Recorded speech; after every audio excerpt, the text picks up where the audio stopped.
श्रीमन नारायण। आज का विषय बड़ा गंभीर है। गंभीर इसीलिए है क्योंकि बड़े बड़े महापुरुष, धर्मगुरु, विद्वान, विपश्चित जन भी इस विषय में बहुत प्रमाद करते हुए देखे जाते हैं। विषय क्या है? विदेश यात्रा निषेध या विदेश यात्रा शास्त्रीय क्या होना चाहिए। अधुना इस वक्तव्य को प्रसारित करने का जो प्रधान उद्देश्य है वह यह है कि विगत माघ महीने में जब प्रयागराज में समारोह लगता है तो वहां पर स्वामी श्री राघवाचार्य जी के शिविर में हमारे छोटे भ्राता कुछ समय प्रवास किए थे। तो वापस आकर उन्होंने मुझे बताया कि बहुत से लोग स्वामी राघवाचार्य जी के शिविर में चर्चा करते थे या एक मंतव्य बनाते थे कि स्वामी जी की कथा विदेशों में कराई जाए। तो मैंने अपने अनुज से पूछा कि भाई स्वामी जी क्या बोले, स्वामी जी क्या विदेश यात्रा करना चाहते हैं क्या, उनका मत क्या है। तो इन्होंने कहा कि भाई स्वामी जी तो इसके पक्षधर नहीं है और बहुत से लोगों को समझाते रहते हैं कि ये भाई सही बात नहीं है, शास्त्र सम्मत बात नहीं है, और लोग दबाव डालते रहते हैं। तो इस विषय में फिर हमने स्वामी जी से तो कोई बात नहीं की थी, किंतु फोन में स्वामी जी के माध्यम से ही एक हमें संदेश प्राप्त हुआ।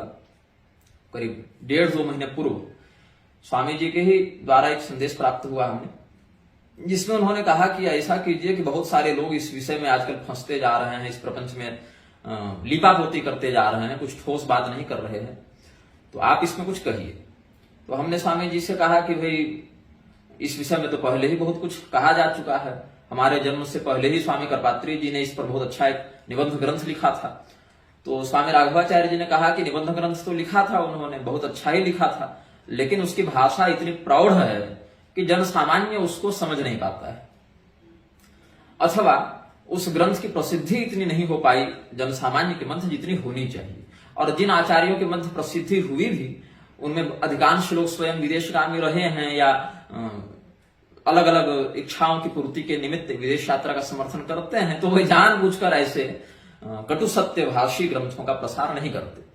तो ऐसा कीजिए कि एक इसमें बहुत न विस्तार से न बहुत छोटा, एक ठीक ठाक सामान्य शब्द शैली में एक शास्त्रीय पक्ष को प्रस्तुत करता हुआ एक वक्तव्य आप अपनी ओर से निर्गत करें।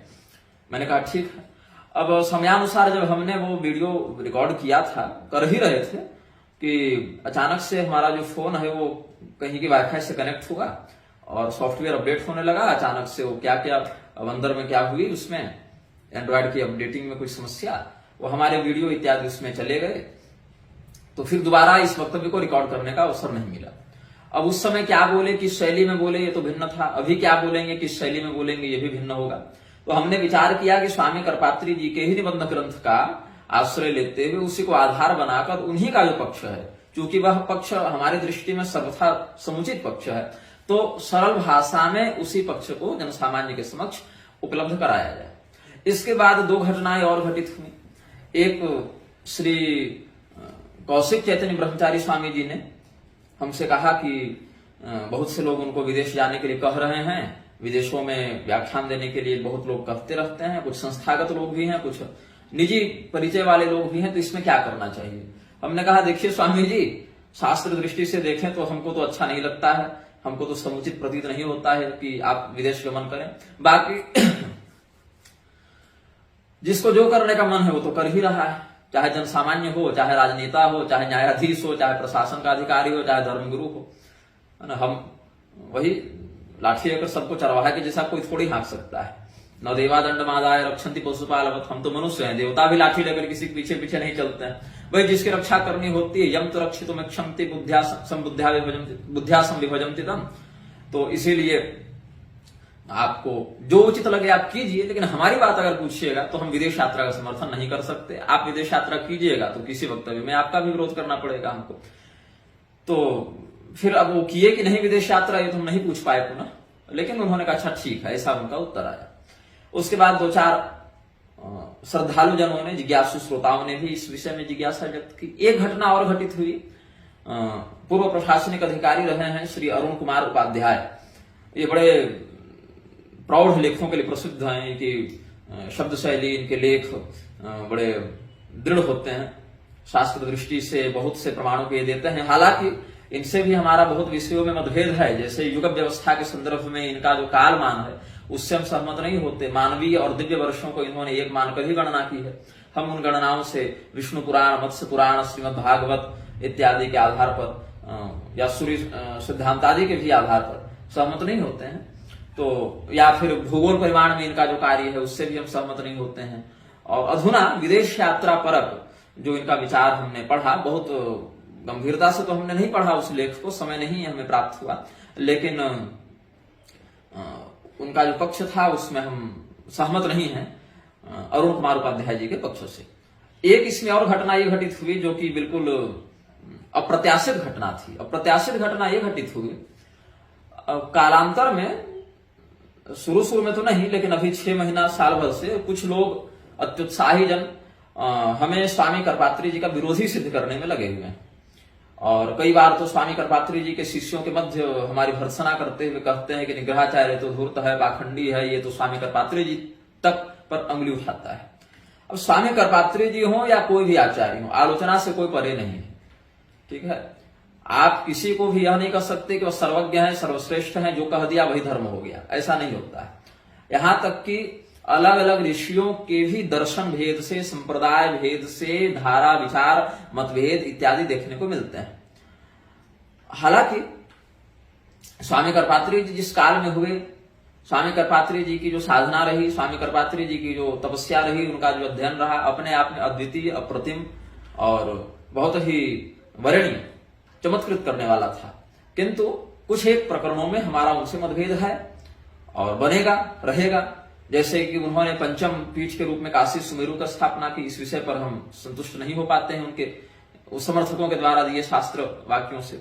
अथवा शबरी जी को उन्होंने ब्राह्मणी लिखा रामायण मीमांसा में, जबकि शबरी जी के भीलनी होने के और उनके द्वारा भगवान को अपना भाव वशात, न तो संज्ञान वशात, जूठे बेर फल खिलाने का, बेर अक्षर तो नहीं मिला है लेकिन उच्छिष्ट खिलाने का, भाववसात न तो संज्ञान वसात हमें प्रमाण मिला है। तो इस संदर्भ में कतिपय ऐसे विषय हैं जिसमें स्वामी करपात्री जी से हमारा मतभेद हो जाता है शास्त्र प्रमाण के ही आधार पर। और हमें विश्वास है कि उपरयुक्त प्रमाणों को अगर हम स्वामी करपात्री जी के सामने रखते तो ये स्वीकार भी करते, क्योंकि स्वामी करपात्री जी ने सदैव स्वप्रतिष्ठा के स्थान पर शास्त्र प्रतिष्ठा को ही महत्व दिया है, इसीलिए वो उस सम्मान को प्राप्त कर सके जो उन्हें मिला। लेकिन इस भावना को न समझने के कारण लोग हमें स्वामी करपात्री जी का द्रोही बताने लगे, क्योंकि हमने एक लेख में लिखा था कि शबरी वाले प्रकरण में स्वामी करपात्री जी ने, पुरी के शंकराचार्य जी ने, पंडित गंगाधर पाठक जी ने अपनी अज्ञता का परिचय दिया है, ऐसा हमने लिखा था। क्यों लिखा था? इसीलिए लिखना पड़ा क्योंकि बारंबार सार्वजनिक रूप से पुरी के शंकराचार्य जी कहते रहते हैं कि विधर्मियों ने शबरी जी को भीलनी बताया जबकि वो ब्राह्मणी थी। तो उनको बताना चाहिए था ना कि कौन कौन विधर्मी है भाई। उसमें तो आप ही के संप्रदाय के अप्पय दीक्षित से लेके रामानुज संप्रदाय के वेदांत देशिक स्वामी जी, और उधर अगस्त मुनि, शौनक मुनि, आचार्य भवभूति, तुलसीदास जी, नाभादास जी, सूरदास जी, वीर राघवाचार्य जी, आज के युग में देखें तो मलुपीठाधीश्वर, और उनसे पहले अखंडानंद सरस्वती जी इत्यादि अनेक विद्वान आ जाएंगे इस विधर्मी वाली श्रेणी में। तो आप जो है शबरी जी को भीलनी बताने वाले शास्त्रनिष्ठ जनों को विधर्मी बताएंगे तो आपत्ति तो बनेगी ना। ऐसे ही पंडित गंगाधर पाठक जी ने पहली पंक्ति में लिखा अपने लेख में कि धर्म शास्त्रों की परंपरा से अनभिज्ञ जन शबरी जी को भीलनी बताते हैं। तो आपने तो एक सिरे से सबको धर्मशास्त्र की परंपरा से अनभिज्ञ कह दिया जो शबरी जी को भीलनी मानते हैं, और ऐसे नहीं मानते हैं। उसमें जनश्रुति भी है, शास्त्र प्रमाण भी है, सब कुछ मिल रहा है, लेकिन केवल तापसी और श्रमणा शब्द को उठाकर आप केवल शबरी जी को भीलनी सिद्ध करने लग जाएंगे। तो इस आलोक में हमने सैकड़ों श्लोकों से लेख भी संपुष्ट किया था और वीडियो भी बनाया था। तो यदि आप विधर्मी बताते चलेंगे हम सबों को, धर्मशास्त्रों की परंपरा से अनभिज्ञ बताते चलेंगे, तो जवाब में भी तो वैसा ही शब्द आपको सुनना पड़ेगा ना आदरणीय। अब क्या हुआ कि पंडित गंगाधर पाठक जी ने बहुत कुछ लिखा, हालांकि कुछ अत्युत्साही प्रोफेसर जन तो ये भी लिखने लगे कि नहीं, यहाँ किरात वंश प्रभवा शब्द है, किरातिनी शब्द है, वहां किरातों के मध्य रहने से वहां भ्रम हो गया कि वो किरातिनी है, ऐसे वैसे वहां ब्राह्मण ही अर्थ लगना चाहिए। तो हमने भी व्यंग्य में कहा कि भाई जो किरात का अर्थ ब्राह्मण लगा रहे हैं, ऐसे ब्राह्मणों को हम किरात पुत्र ही कहेंगे। तो इस बात को इन्होंने दुष्प्रचारित कर दिया कि हमने करपात्री स्वामी को किरात पुत्र कहा है, जबकि ऐसा नहीं था। हमने तो अर्थ का अनर्थ करने वाले आधुनिक प्रोफेसरों को ऐसा कहा था, लेकिन दुष्प्रचारकों ने उसका जो लक्ष्य है वो स्वामी करपात्री जी की ओर मोड़कर हमारा विरोध करना प्रारंभ किया। उनके अनुयायियों के मध्य भी हमारी स्थिति को लेकर, हमारे पक्ष को लेकर विभ्रम की स्थिति उत्पन्न की और स्वयं को करपात्री स्वामी का बिल्कुल ध्वजवाहक अनुयायी बताने लगे। बहुत कुछ हुआ। लेकिन देखिए, हमारे जीवन में एक बात रही है, हमने न कभी अपने पोस्टर बैनर नाम के आगे अमुक व्यक्ति के कृपा पात्र ऐसा कोई शब्द लगाया है, न कोई व्यक्ति हमारा नाम लेकर यह लगा सकता है। ऐसा हमने किसी को अधिकार भी नहीं दिया है कि हमारे कोई मेरा नाम लगाकर कि निग्रहाचार्य के कृपा पात्र या श्री भागवतानंद गुरु के कृपा पात्र, ऐसा कोई नहीं लगा सकता है। हमने ऐसा अधिकार किसी को नहीं दिया है। कृपा करने वाले भगवान हैं, हम न किसी पर कृपा कर सकते हैं भैया, और न हमको लोक दृष्टि से किसी की कृपा की आवश्यकता है। तो जितने भी लोग स्वामी करपात्री जी की परंपरा के ध्वजवाहक बने फिर रहे हैं, अधिकांश लोग अब क्या करने लगे हैं उनमें कि स्वामी करपात्री जी का पीछे फोटो लगाएंगे और स्त्री व्यासपीठ का निर्माण करके प्रवचन कराने लगेंगे। अब तो शंकराचार्य परंपरा के लोग भी, बल्कि शंकराचार्य पदाभिषिक्त लोग भी कई बार ऐसा प्रपांत करते देखने को मिल जाते हैं। कुछ लोग लिख रहे थे कि व्यासपीठ में जो विकृति आई है उसका शोधन शंकराचार्य ही कर सकते हैं, शंकराचार्य ही इसका निर्णय दें, शंकराचार्य के द्वारा दिया गया धार्मिक निर्णय अदालत भी निरस्त नहीं करती है। तो भैया बताओ कि तुम फेसबुक पर लिख रहे हो तो कोई शंकराचार्य जी को भी पत्र लिखो, या हम तो भाई नालायक होंगे तुम्हारी नजर में, हमको नहीं मिलने दोगे तो तुम ही जाकर लायक होते हुए मिलो इनसे और कहो कि आप लोग सार्वजनिक रूप से स्त्री व्यासपीठ का निषेध कीजिए। लेकिन नहीं कर रहे हैं शंकराचार्य भी। क्यों? क्योंकि बहुत से शंकराचार्यों की शिष्याएं ही प्रवचन कर रही हैं, उन्हीं के आशीर्वाद और फोटो बैनर लगाकर कर रही हैं। तो वहां पर बचाव मुद्रा में ये लोग आ जाते हैं, विदेश गमन की स्थिति में बचाव मुद्रा में आ जाते हैं, स्त्री व्यासपीठाधिकार के विषय में बचाव मुद्रा में आ जाते हैं, है ना। तो ऐसा सनातन धर्म के लिए शोभनीय नहीं है। अब पंडित गंगाधर पाठक जी ने हमें करपात्र द्रोही सिद्ध कर दिया, धर्मद्रोही सिद्ध कर दिया, अज्ञ पाखंडी, जो कहना था उन्होंने कह दिया। कहीं नाम लेकर भी संकेत किया है, कहीं बिना नाम लिए भी संकेत किया है, कहीं लोगों के मध्य भी कहा है, कहीं एकांत में भी कहा है, बहुत लोग कहते रहते हैं। लेकिन हंसी हमें तब आई जब स्वामी करपात्री जी के सिद्धांत को, उनकी शास्त्र निष्ठा को, उनकी निष्पक्षता को न अपनाते हुए पंडित गंगाधर पाठक जी ने एक फेसबुक पोस्ट लिखी जिसमें उन्होंने कहा कि शायद टेक्सास या कहीं होने वाला था कोई सतचंडी यज्ञ या कोई रुद्राभिषेक का समारोह, वहां 100 या कुछ ब्राह्मणों की संख्या भेजनी थी यहां से, भारत से। तो उस पोस्ट में उन्होंने लिखा कि भाई ऐसे जो भी इच्छुक जन है, विद्वान जन है, सो अपना पासपोर्ट इत्यादि का विवरण प्रदान करें। तब उस पर लोगों ने हमें टैग किया और मैसेज में भी भेजा, व्हाट्सएप पर भी भेजा, कहा कि भाई ये क्या कह रहे हैं। तो हमने कहा ये तो स्वामी करपात्री जी के एकदम झंडा बरदार बने घूम रहे थे, ये ऐसा कैसे कर सकते हैं। तब एक व्यक्ति ने और मैसेज किया कि ये कौन से अमेरिका के स्वामी जी हैं जिनका प्रभुत्व इतना बड़ा है कि जो हमारे मैथिल पंडित जी हैं, जो गंगाधर पाठक जी हैं, वो उनकी आज्ञा का अवहेलना नहीं कर सकते, वहां बिल्कुल धर्म सिद्धांत को तिलांजलि देकर और सप्लाई करने में लगे हुए हैं। तब गंगाधर पाठक जी ने कहा कि भाई मतलब उनकी ओर से लोगों ने कहा या उन्होंने भी कहा होगा कि हम थोड़ी जा रहे हैं, कोई कह रहा है तो हम भेज रहे हैं ब्राह्मणों की आजीविका के लिए, ऐसा भेज रहे हैं। तो भैया उसमें क्या है कि आजीविका तो किसी भी माध्यम से चल सकती है। कोई शराब की भट्टी भी लगाकर पैसा कमा सकता है, कोई वेश्यावृत्ति से भी पैसा कमा सकता है, कोई महानुभाव तो जुआ खेल के भी पैसा कमा सकते हैं, कोई हत्या की सुपारी लेकर पैसा कमा सकता है। केवल अर्थ प्राप्ति उद्देश्य अगर हो जाए तो फिर उसको अनर्थ बनने में, भागवत महापुराण में ही 15 दोष अर्थ के बताए हैं, तो अर्थ में भी अनर्थ का वास है अगर वह शास्त्रीय विधि से शोधित न किया जाए। और यदि आपको इतनी ही दिक्कत हो रही है तो उसी यजमान को भारत में बुलाइए। हालांकि वह भी हम बहुत समुचित नहीं समझते, लेकिन भारत उसको बुलाइए, उसको बैठाइए किनारे और उसके प्रतिनिधि का संकल्प लेके आप याजन कराइए, यजन कीजिए भगवान का। लेकिन क्या है कि राजनेताओं के प्रभाव में आकर, जैसे अभी राम मंदिर का शिलान्यास भी हुआ था, तो उसमें बहुत से लोगों ने मुहूर्त प्रकरण पर आपत्ति की। दक्षिण भारत में लागू होने वाले नियमों को बहुत लोग उत्तर भारत में भी लागू करने लगे।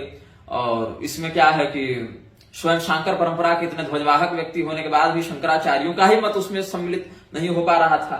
यजमान जो बैठे हैं वो भी अपने पत्नी के साथ नहीं बैठे हैं, अपत्नी के यजमान का, तो अपत्निकस्य रामवत क्रतु प्रयोग इत्यादि जो है, हिरणमय सीता करणम च इत्यादि के आधार पर आप कुछ विकल्प उसमें करते। स्वर्णमयी, रजतमयी, ताम्रमयी, उषामयी कुछ प्रतिमाएं होती है ना वर्णाश्रम के अनुसार, कात्यायन स्मृति इत्यादि में भी दिया हुआ है।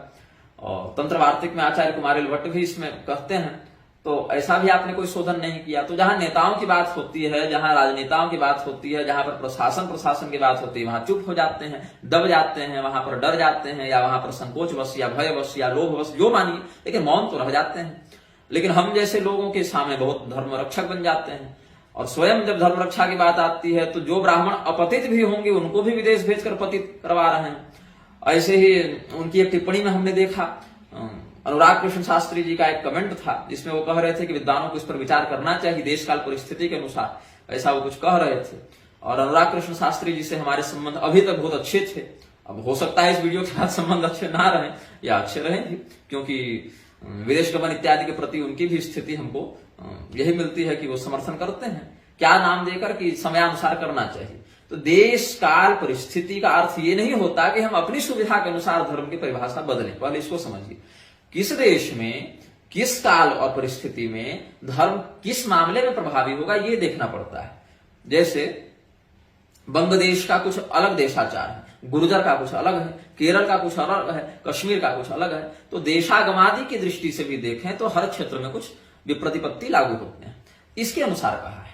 अथवा काल के अनुसार कहा, जैसे दिवा काल, निशा काल, प्रदोष काल, ग्रहण काल, सूतक काल, वेद काल इत्यादि में बहुत से नियम लागू होते हैं। जैसे आप सामान्यतया पूजन करते हैं, देवता का पूजन करते हैं, लेकिन जब राहु केतु का संक्रमण होगा, अपना ग्रहण काल जब लगेगा, तो आप देवता की प्रतिमा का स्पर्श पूर्वक पूजन न करें, ऐसा भी शास्त्र में नियम है। अथवा कहीं कहीं है कि इस परिस्थिति में अगर करना है तो फिर भोग उसमें न लगाएं, इस स्थिति में करना है। जैसे परिस्थिति, आप जैसे संध्या करने बैठे हैं लेकिन ट्रेन में है तो क्या कीजिएगा, अनुदकी संध्या करते हैं उस समय। उसमें क्या करते हैं कि जो वरुण देवता का स्थान है स्वादिष्ठान चक्र में, ब्रह्मदेव का है लेकिन जल तत्व होने से मैंने कहा वरुण देवता का स्थान है, तो जल तत्व में पहले न्यास किया जाता है, प्राणायाम की स्थिति वहां पर केंद्रित की जाती है, वहां से फिर अनुदकी विधान से भगवान सूर्य को अर्घ देने का विधान है, अथवा बालू से देने का विधान है। तो ये परिस्थिति हो गई, काल हो गया, किस काल में क्या धर्म है। जैसे प्रातः संध्या आप करेंगे 3 अर्घ देंगे खड़े होकर, मध्याह्न संध्या में 1 ही अर्घ देंगे खड़े होकर, और सायं संध्या में बैठकर 3 अर्घ देंगे। सुबह देंगे तो थोड़े झुक कर देंगे, शाम मध्याह्न में देंगे तो सीधे तन कर देंगे, खड़े एकदम सीना चौड़ा करके देंगे। ये काल का हो गया। देश का हमने बता ही दिया, काल का बता ही दिया, परिस्थिति का संकेत कर ही दिया। जैसे रजस्वला हो गई महिला तो परिस्थिति उसकी दूसरी बन गई ना, तो उस 4 दिन 5 दिन, या अगर श्राव बढ़ गया तो 7वें दिन से फिर वो अपना शुद्ध होती है, काम करती है, धर्म अनुष्ठान करती है। तो ये सब देश काल परिस्थिति है। देश काल परिस्थिति का आधार हम यह नहीं समझते कि अपने अर्थगत दृष्टि से या शिक्षा के डिग्री इत्यादि की दृष्टि से वो कहीं भी चला जाए और कुछ भी कर ले, तो ऐसा नहीं होता। अन्य युगों में होता भी होगा तो शास्त्र दृष्टि से हम समुचित नहीं समझते हैं, कलयुग में तो ऐसा नहीं होना चाहिए। अब यहाँ पर अरुण उपाध्याय जी का लेख किसी ने हमें भेजा था 7 जुलाई को, और ये पिछले वीडियो को जब हमने रिकॉर्ड किया था जो मिट गया, उस पर तो हम नहीं बोल पाए थे क्योंकि वो लेख हमको तब तक मिला नहीं था। इसमें इन्होंने लिखा है रईं समुद्रादुतवा दिवस पर्यस्मे धत्तम इत्यादि ऋग्वेदिक मंत्रों का प्रयोग करते हुए यस्विनी हमें समुद्र और द्युलोक से धन प्राप्त कराएं। तो इसमें क्या है कि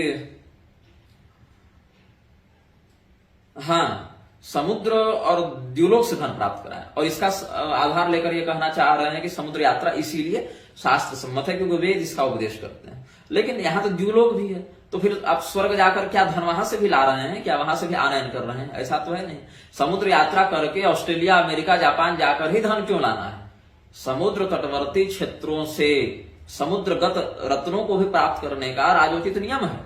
समुद्र तटवर्ती लोग, मछुआरे, केवट, नाविक इत्यादि क्या करते थे, या गोताखोर इत्यादि समुद्र में कुछ दूर गहराई में जाकर और रत्न इत्यादि निकालकर, या समुद्री जीवों का जिसके कैवर्तादि के लिए जो अनुशासन है वहां से राजा को राज्य कर दिया करते थे। उस प्रकार से धन की प्राप्ति होती है। अथवा जो विदेश के लोग हैं वो हमारे यहाँ समुद्र से बाहर का धन लाते थे, समुद्र के माध्यम से बाहर के द्वीपों का धन लाते थे, यहाँ व्यापार करते थे, यहाँ से हो जाते थे।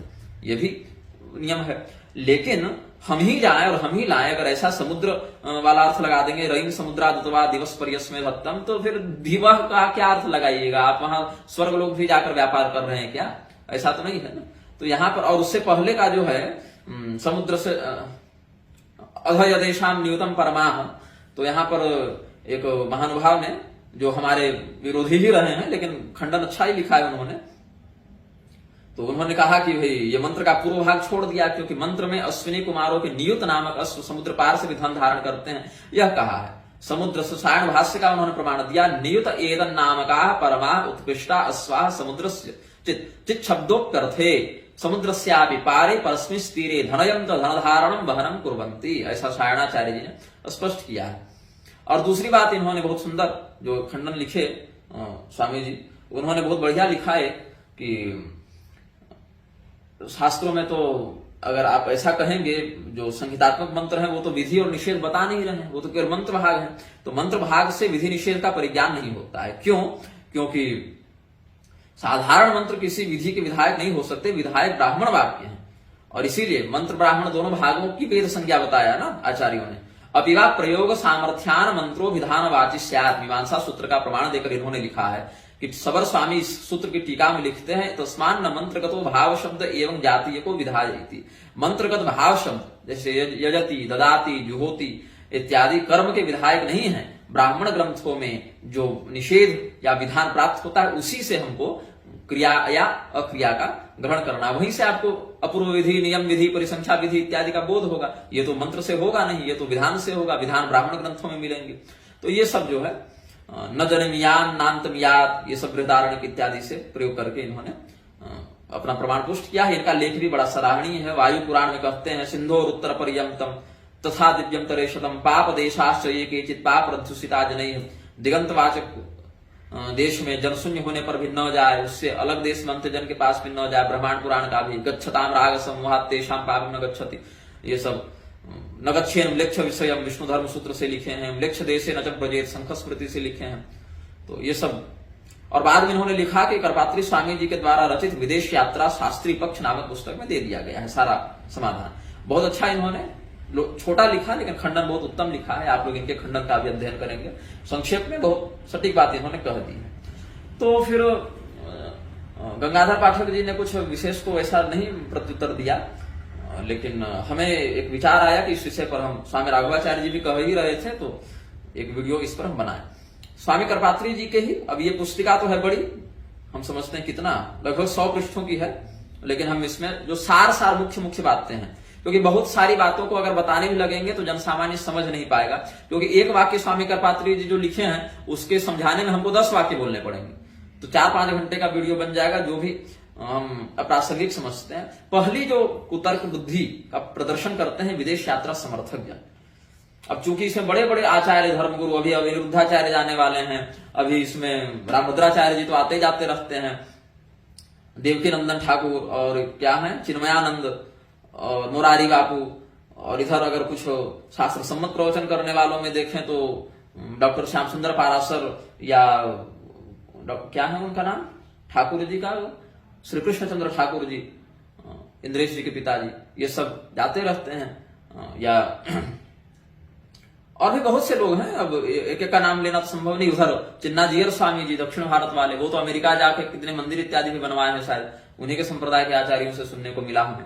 और जो पाखंडीगण है इस्कॉन और स्वामी नारायण, इनका तो खैर छोड़िए, ये तो त्रिलोकाधिपति बने घूम रहे हैं अपनी अपनी नजर में। लेकिन जो शास्त्र सम्मत संप्रदाय वाले हैं उन लोगों को थोड़ा समझना चाहिए कि अच्छा, फिर इसमें कुछ लोग कहे कि नहीं पाराशर जी या ठाकुर जी, ये सब अनिरुद्धाचार्य जी, ये सब तो गृहस्थ हैं, गृहस्थ पर लागू नहीं होता। तो ऐसा कुछ नहीं है कि गृहस्थ पर लागू होता है और दंडी सन्यासी पर लागू नहीं होता। अब जब सबको हमने कहा तो एक बचाव में कहे, एक आचार्य जी वृंदावन के ही हैं, कहे कि केवल गृहस्थों पर ये छूट है, भाई ये सब तो घर परिवार चलाने वाले लोग हैं, तो कथा के माध्यम से इनकी आजीविका है। ये सब विदेश यात्रा गमन निषेध तो सन्यासियों पर लागू होता है।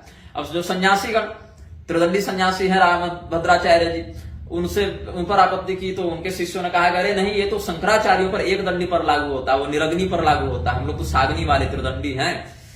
तो फिर अब शंकर परंपरा के जो लोग विदेश गमन करने में प्रस्तुत हो गए, वो अवधेशानंद इत्यादि शंकर परंपरा की हैं, वो सब जाते ही रहते हैं। हालांकि दंडी नहीं है, लेकिन दंडी सुदेवानंद सरस्वती दंडी सन्यासी जो ज्योतिष पीठ के दावेदार बने घूम रहे हैं, वो गए ही हैं विदेश गमन। इसी के कारण उनको निरस्त किया गया संन्यासाधिकार से, अदालत ने किया, शास्त्रीय प्रमाण को माना अदालत ने उस समय।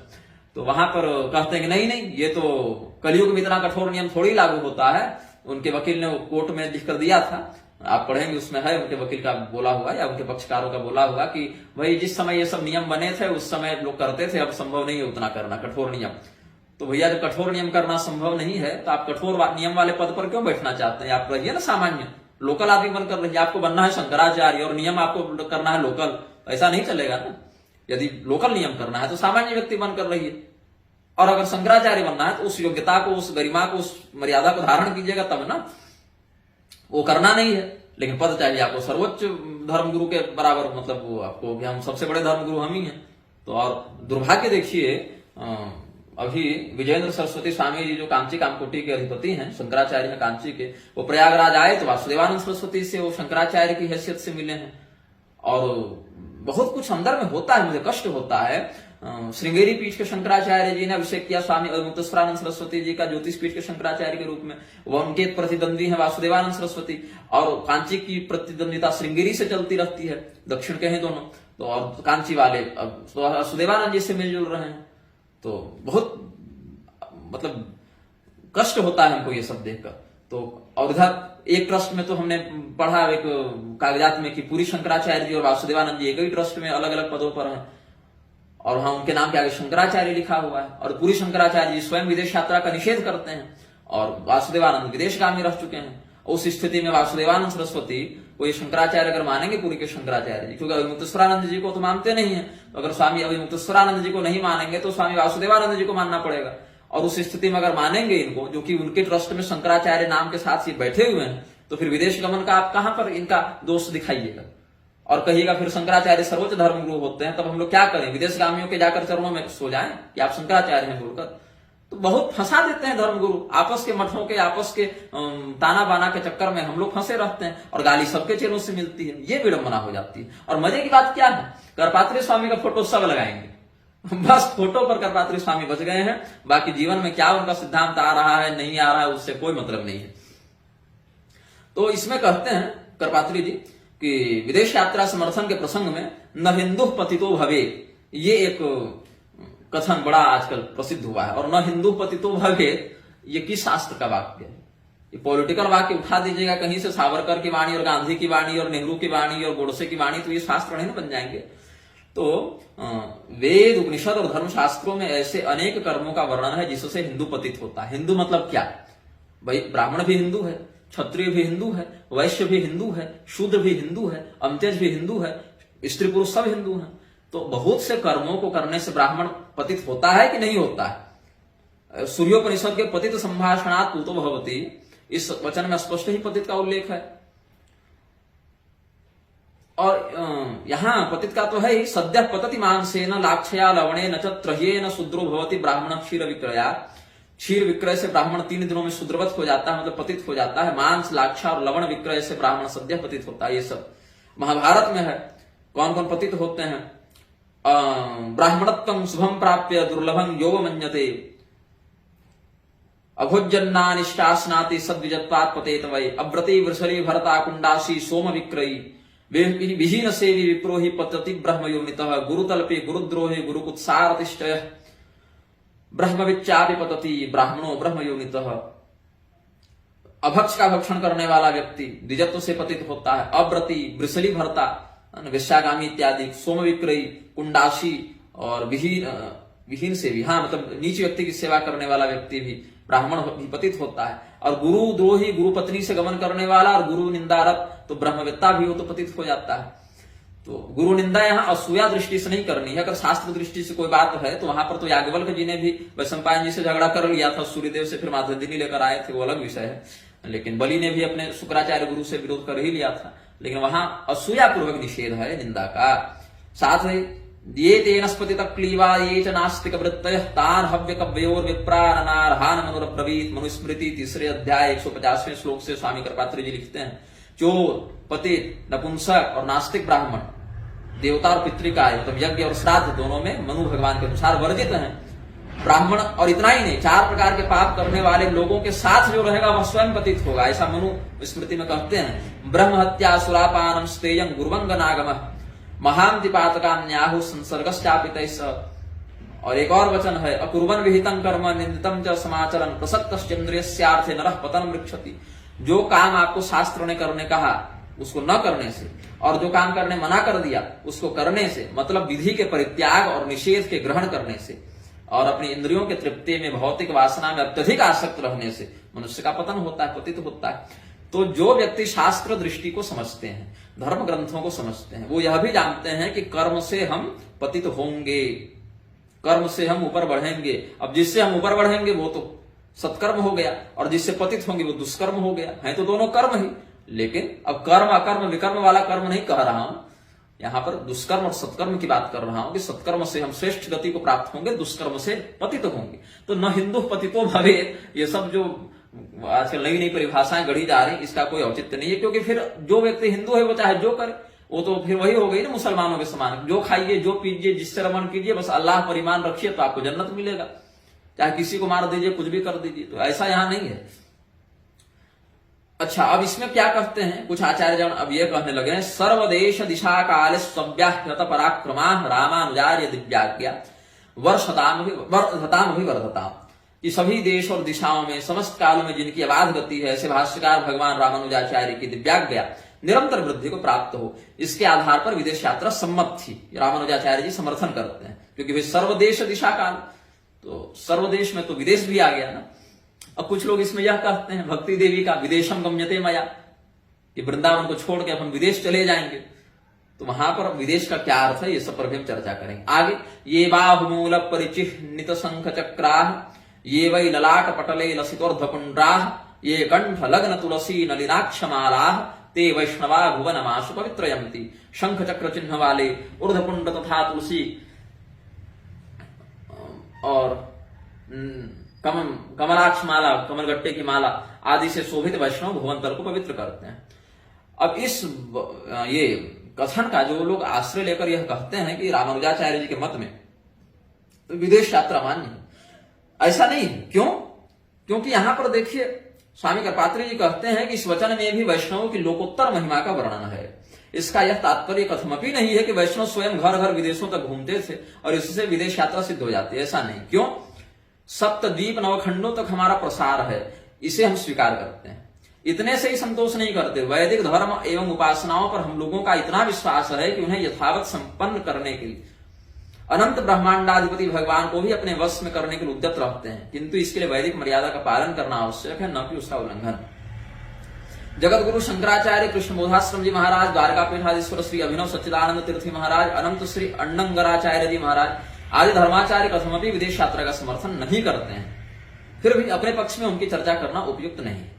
अब अन्य प्रमाण जो विदेश यात्रा के समर्थन में कहते हैं लोग, इयं वेदि परो अंतः पृथिव्या, ऋग्वेद से या तांड ब्राह्मण से, एतावती वाव प्रजापतिर्वेद यावत कुरुक्षेत्रम, ये कुरुक्षेत्र प्रजापति की वेदी है, यह वेदी ही पृथ्वी का मध्यवर्ती उत्कृष्ट स्थान है। और पहले तो मनु, सुरथ, अम्बरीश, कार्तवीर्यार्जुन, मानधाता आदि सप्त समुद्र पर्यंत समस्त भूमंडल के शासक थे, कि सुरथो नाम राजा भूत समस्ते क्षिति मंडले पढ़ती हैं। और यवनान मुंड शिरसः शकान प्रलंब केशान पहलवान श्मश्रुधरान क्षत्रियांश्चकार, कि किसी की दाढ़ी छोड़ दी तो मूछ मोड़ दिया, किसी की मूछ छोड़ दी तो दाढ़ी मोड़ दी, किसी का माथा आधा मोड़ दिया, ऐसे किसी के बाल पूरे छोड़ दिए, ऐसे करके अलग अलग वृक्षों को करके उन्होंने पराजित किया है, सगर ने और दंडित किया है।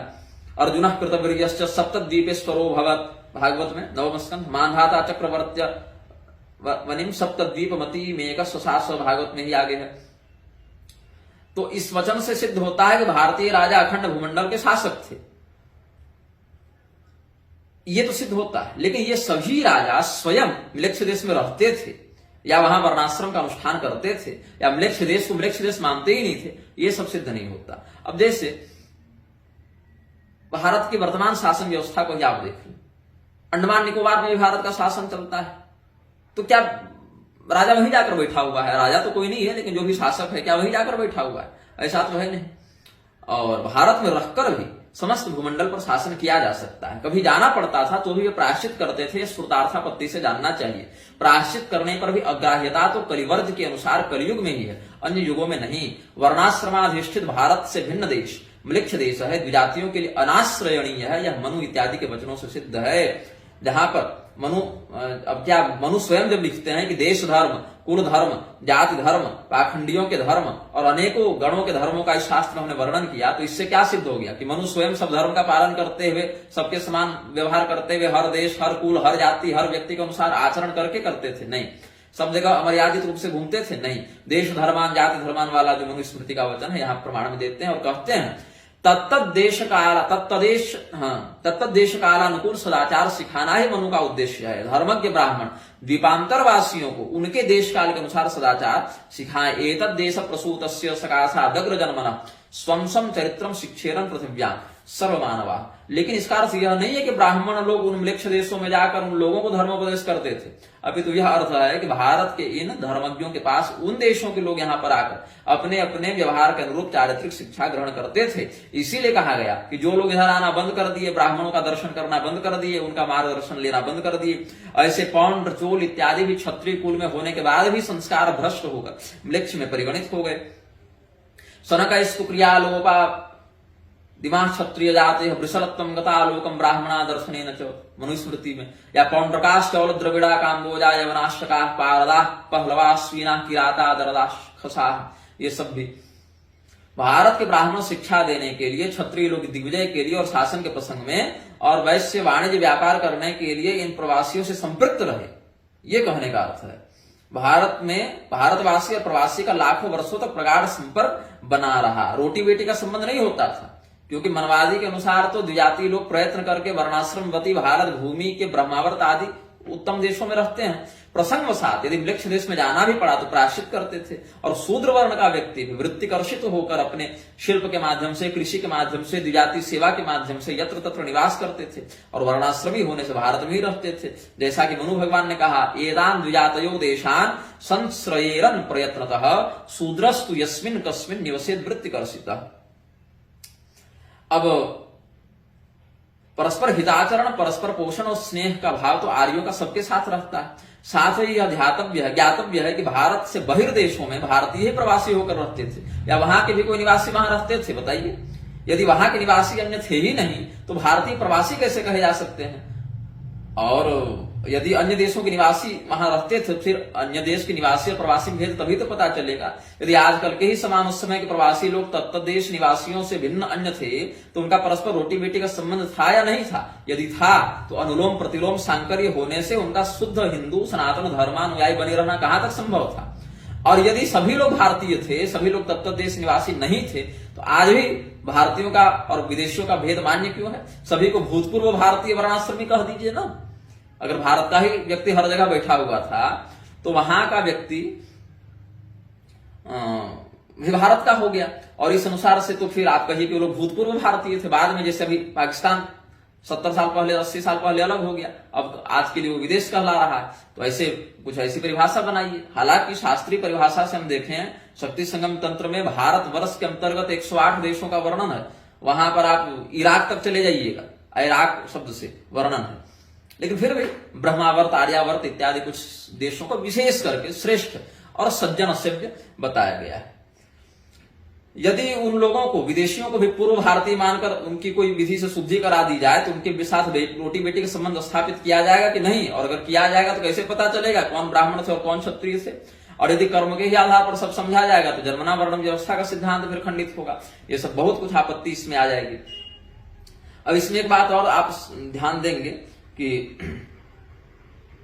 आर्य बाहर से आए, इसका जो प्रलाप लोग करते रहते हैं। भारत में जो धर्मशास्त्र है, हिंदू ग्रंथ है, वहां कहीं नहीं लिखा कि आर्य बाहर से आए। यदि बाहर से आए होते तो कहीं तो उनका वर्णन होता ना अपने स्थानांतरण का, अपने प्रवास का।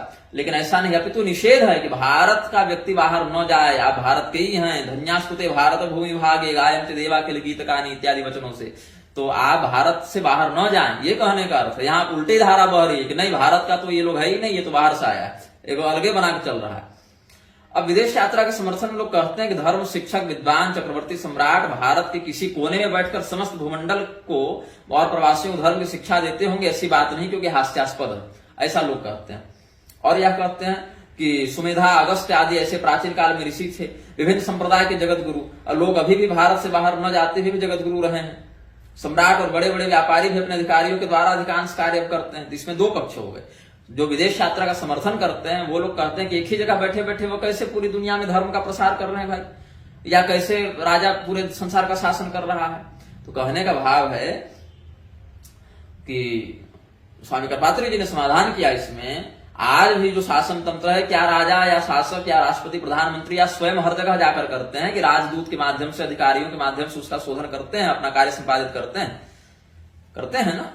और विदेश के लोग भी आकर अलग अलग यूनिवर्सिटीज में पढ़ते हैं, ज्ञान प्राप्त करते हैं कि हम ही हर जगह जाकर घूम घूम के शिक्षक और प्रोफेसर ज्ञान देते चलते हैं, ऐसा भी नहीं है।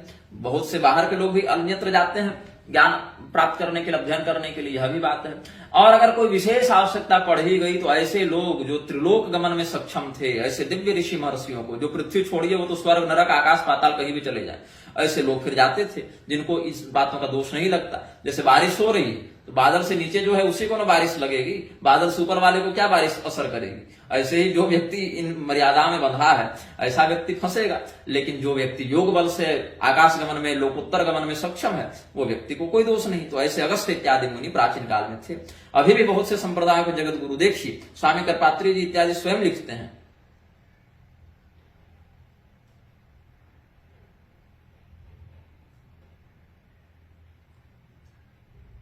कि सम्राट एवं बड़े व्यापारी भी अपने अधिकारियों के द्वारा ही अधिकांश कार्य भी करते हैं। और यह भी कहते हैं कि आज भी कितने ही उच्च कोटि के सिद्ध आचार्य विद्वान ऐसे होते हैं जो गली गली घूमकर उपदेश नहीं करते, अधिकारी जिज्ञासुजन उन्हें ढूंढकर उनसे ज्ञान प्राप्त करते हैं। स्वयं करपात्री जी लिखते हैं, विभिन्न सांप्रदायिक जगत गुरु लोग अभी तक भारत से बाहर न जाते हुए भी जगत गुरु रहे हैं। और स्वामी करपात्री जी के वचनों से यह भी सिद्ध हो जाता है कि स्वामी करपात्री जी अन्य संप्रदायों में भी जगत गुरु पद को मानते थे। ये नहीं कि जैसे कि कह दिए ना, पुरी के शंकराचार्य जी भी कहे थे कि जगत गुरु तो केवल शंकराचार्य होते थे, बाद में हर संप्रदाय वाले लगाने लगे। तो स्वामी करपात्री जी को यहाँ लिखना चाहिए था ना ऐसा कुछ, लेकिन इन्होंने स्वीकार किया अन्य संप्रदाय के जगत गुरु भी होते हैं। यही सब हम जब कहते हैं वीडियो में तो लोग हमको गाली देते हैं, कहते हैं शंकराचार्य के द्रोही हो। स्वामी करपात्री जी कह रहे हैं तो स्वामी करपात्री जी को कोई नहीं कहेगा, क्योंकि वहां आपकी गति चलेगी नहीं। खैर, ये पंथानो बहवो यदेवयाना अंतराद्यावा पृथ्वी संचरन्ति तेषां ज्योतां पयसा घृतेन यथा कृत्वा धनमाहरामि। ये सब जो व्यापार मंत्र है, प्रसिद्ध देव अर्थात व्यापार करने वालों के गंतव्य बहुत से देशों के लिए संबंधित मार्ग सौर मंडल पृथ्वी दोनों के मध्यवर्ती अंतरिक्ष में संचार के लिए निर्धारित हैं। वे विमानों से अवगाहित अंतरिक्ष मार्ग दूध घृत इत्यादि से मुझे प्राप्त हो। इस प्रकार से लोग कहते हैं कि विदेश यात्रा सिद्ध हो जाती है। अथर्ववेद संहिता के तृतीय कांड के 15वें सूक्त को कौशिक सूत्रानुसार वाणिज्य लाभार्थ बताया गया है। तो स्वामी करपात्री जी कहते हैं ऐसी बात नहीं, बहुत से लोग जो है बहुदेश संबंधी न इत्यादि से विदेश यात्रा का समर्थन कर देना कल्पना है, क्योंकि भारत के विभिन्न प्रदेशों की यात्रा से व्यापार करके धन अपने व्यापार केंद्र या घर में लाभ, यही अर्थ स्वाभाविक है। क्योंकि देखिए, भारत वर्ष में 108 देशों की बात भी है। 108 देश में जो है शक्ति संगम तंत्र में सबका परिसीमन बताया गया है। और यह भी देखा जाए, आप 2 पीढ़ी पहले की बात करें, जो लोक व्यवहार में शब्द प्रचलित था, जैसे किसी का बेटा पढ़ने गया, कमाने गया, किसी का पति, तो क्या कहते हैं, हमारे पति प्रदेश गए हैं, कहते हैं ना। वो 2 जिला पार करके गया ना, वो प्रयागराज से दिल्ली चला गया, दिल्ली से गुजरात चला गया, तो कहते हैं वो विदेश चला गया, प्रदेश गया है कमाने के लिए। ये भाव था पहले, क्योंकि भारत छोटे छोटे देशों में बटा हुआ था। भारतवर्ष कई देशों का एक संघ है, राष्ट्र है।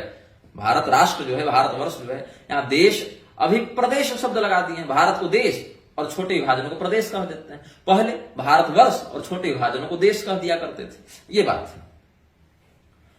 और विदेश वेद मंत्रों से विदेश यात्रा का समर्थन जो लोग करते हैं, क्या क्या उसमें तुग्रो भुज्युमस्विनो उदये में रयिम न कश्चिन मभ्रिवाम अवाहा वाला मंत्र, और अनारंभयेण दिरयाम तास्थने अग्रमण समुद्रे यशस्विना वाला मंत्र, कि प्रसिद्ध है कि तुग्र ने पहले शत्रुओं द्वारा पीड़ित होकर उनको जीतने के लिए समुद्र में अपने प्रिय पुत्र भुज्यु को उसी प्रकार जरयान द्वारा भेजा या विसर्जित किया, जैसे मरता हुआ कोई व्यक्ति धन को छोड़ने के लिए विवश होता है। हे अश्विनी कुमारों, उस समुद्र के बीच डूबते हुए भुज्यु को आपने निजी पोतों द्वारा उसके पिता के पास पहुंचा दिया। हे नासत्यों, 3 दिन रात तक सेना सहित जल में डूबे हुए भुज्यु को अपने वाहनों द्वारा समुद्र के जल से तथा तटवर्ती दलदल और रेतीले क्षेत्र से बाहर किया। हे अश्विनी कुमार, जहां अगाधता के कारण नीचे कुछ भी नहीं, आश्रय नहीं था, ऐसे निरवलंब जल में जहां ऊपर भी कुछ हस्तावलंबनार्थ ग्राह्य नहीं था, ऐसे महासमुद्र में आपने अपना विक्रम दिखलाया। अन्य कोई यह दुष्कर कर्म करने में समर्थ नहीं था। अब उक्त मंत्र से क्या सिद्ध होता है कि आदमी विदेश गमन करने लगे? नहीं, केवल इतना सिद्ध होता है कि भुज्यु नामक व्यक्ति ने समुद्र यात्रा की थी, उसकी नाव टूट गई, समुद्र में डूबने लगा, तो देवताओं की प्रार्थना की गई, अश्विनी कुमार ने उसकी रक्षा की। इतना ही कहने का मतलब है ना। लेकिन इसका अर्थ ये तो थोड़ी कि उसने जो किया वो सही हो गया। जैसे उदाहरण आप दे दें, रावण ने सीता हरण किया, इसका प्रमाण मिलता है, तो इससे यह सिद्ध थोड़ी हो जाता है कि रावण ने जो किया वह तुम भी करो। रुक्मी और बलराम जी जो है सो अनिरुद्ध के विवाह में जुआ खेलने बैठे, राजद युद्ध कर रहे थे, राज क्रीड़ा कर रहे थे, उसमें रुक्मी ने बार बार बलराम जी के साथ ग्लह प्रकरण में छल किया, यह वर्णन मिलता है। तो वर्णन मिलने का अर्थ थोड़ी है कि आप भी ऐसा ही करने लग जाइए। वर्णन होना और उसका विधान होना, दोनों में अंतर है। कोई व्यक्ति जहर खाकर मर जाए, उसका वर्णन किया जाएगा कि अमुक व्यक्ति ने जहर खाकर आत्महत्या की, तो वर्णन करने से वो विधान थोड़ी हो जाता है कि आपके लिए भी वह ग्राह्य विषय हो गया। सहस्रों वचनों भी नाम तुम यात इत्यादि स्मृति से निषिद्ध और मनवादी स्मृतियों से वर्जित विलक्ष देशों की यात्रा का समर्थन करने में असमर्थ हैं। क्यों? जो बात अभी हम कहे वही स्वामी करपात्री जी कह रहे हैं, क्योंकि व्यवहार में विधि या संविधान का ही आदर होता है, इतिहास का नहीं। कारण इतिहास तो दुर्भाग्य के कारण प्रतिकूल और सौभाग्य के कारण अनुकूल हो जाते हैं। इतिहास तो राम का भी है, रावण का भी है, युधिष्ठिर का भी है, दुर्योधन का भी है। तो विधि के अनुकूल इतिहास से शिक्षा ग्रहण करनी चाहिए, विधि विरुद्ध इतिहास से नहीं। अतएव रामादिवत वर्तितव्यम न रावणादिवत, रामादि तथा युधिष्ठिर आदि के समान ही हमें बर्ताव करना चाहिए, रावण और दुर्योधन आदि के समान नहीं। द्रौपदी के 5 पति थे, लेकिन उनका अनुसरण नहीं किया जा सकता क्योंकि वह विधि विरुद्ध है। अब इसमें आर्य समाजी लोग कहते हैं कि द्रौपदी का एक ही पति युधिष्ठिर थे, महाभारत से कुछ प्रमाण देते हैं वो लोग। उसके खंडन में हमने एक लंबा चौड़ा लेख लिखा है जो अमृत वचन पुस्तक में भी शायद प्रकाशित है, और मेरी वेबसाइट पर तो होगा, फेसबुक पर भी होगा। उसमें हमने महाभारत से ही और अन्य पुराणों से भी द्रौपदी के 5 पति और उसके पीछे के दृढ़ रहस्य को उसमें बहुत विस्तार से हमने समझाया है, आप उसको पढ़ सकते हैं। स्वर्ग लक्ष्मी रूपा द्रौपदी के 5 पति एक ही इंद्र के धर्म बल रूपादि से 5 रूप में व्यक्त हुए, लेकिन सबों के लिए मानवीय दृष्टि से यह संभव नहीं है। ऐसे करके मर्यादा पुरुषोत्तम श्री रामचंद्र जी शास्त्र प्रामाण्यवादी थे। इसी से यह सिद्ध है कि उन्होंने समुद्र यात्रा के पश्चात शास्त्रविद प्रायश्चित का अनुष्ठान किया। यद्यपि राम जी सेतु के द्वारा लंका गए, दिग्विजय करने के लिए गए, सीता जी का अन्वेषण करने, उनको पीड़ित करने वाले रावण को दंडित करने के लिए गए थे। आपद धर्म था और धर्म की रक्षा करने के लिए क्षत्रियों का ऐसा व्यवहार भी आदरणीय है, लेकिन वापस आकर अश्वमेधादि यज्ञ किया कि नहीं? उन्होंने बहुत कुछ किया है ना रामचंद्र जी ने, उसके कारण बड़े बड़े पापों का शमन होता है। अब कलिवर्ज में कहते हैं, कलिवर्ज के अनुसार विदेश यात्रा करने वाले की अग्राह्यता तो कली में ही है। कलिवर्ज में कहा कि कलयुग में समुद्र की नाव, जहाज इत्यादि के द्वारा विदेश यात्रा करने वाले को तो प्रायश्चित करने के बाद भी शुद्धि नहीं है, जाति ग्राह्यता नहीं है। तो इससे क्या सिद्ध होता है कि अन्य युगों में, जैसे कहे कलियुग में, कि कलियुग में तो जो समुद्र इत्यादि का पार गमन करे, विदेश गमन करे, वो प्रायश्चित करने के बाद भी शुद्ध नहीं होता। तो यहाँ कहने का अर्थ है कि अब वो नहीं होता, ठीक है। इससे क्या हुआ कि बाकी युगों में भी ये निषिद्ध ही था, लेकिन तब प्रायश्चित करने से व्यक्ति शुद्ध हो जाता था। समुद्रस्य तो नौका, यहां कुछ प्रिंटिंग मिस्टेक लग रहा है, शोधक श्याप्य संग्रह, यहां शोधतम्या लिख दिए हैं, वहां स होगा, म टाइप हो गया है ग्रंथकार से। अब क्या है कि प्रेस वाले तो उतना ध्यान नहीं देते, हम लोगों की पुस्तक में भी बहुत से ऐसे टंकन त्रुटि हो जाती है। समुद्रस्य तो नौकाया शोधितस्याप्य संग्रह, या नौयातु होना चाहिए, हाँ नौयारतु लिख दिए हैं, तो नौयातु होना चाहिए। नौ से जो यात्रा करे, नौयातु। समुद्रस्य तो नौयातु शोधितस्याप्य संग्रह। अब समुद्र में क्या है, भारतवर्ष के अंतर्गत जो है द्वीपादि, उसमें दोष नहीं है। जैसे गंगा सागर भी समुद्र के ही माध्यम से आप जाइएगा, द्वारिका नगरी वाला गमन समुद्र से ही कीजिएगा। तो यहाँ पर क्या है, तीर्थयात्रा होने के कारण ये निषिद्ध नहीं थी। विदेश गमन का ही निषेध निबंधकार शास्त्रकारों ने माना है। अब आजकल लोग क्या कह रहे हैं कि अर्जेंटीना को कोई अर्जुनायतन बता रहा है, इसमें अरुण उपाध्याय जी इत्यादि का भी नाम आता है आगे। ये सभी ऑस्ट्रेलिया को अस्त्रालय और अमेरिका को पाताल सब बताते रहते हैं। तुर्वसु से शासित प्रदेश को तुर्किस्तान बता रहे हैं, आर्य जहां रहते थे उसको आर्य स्थान, उसको ईरान बाद में बता दिए।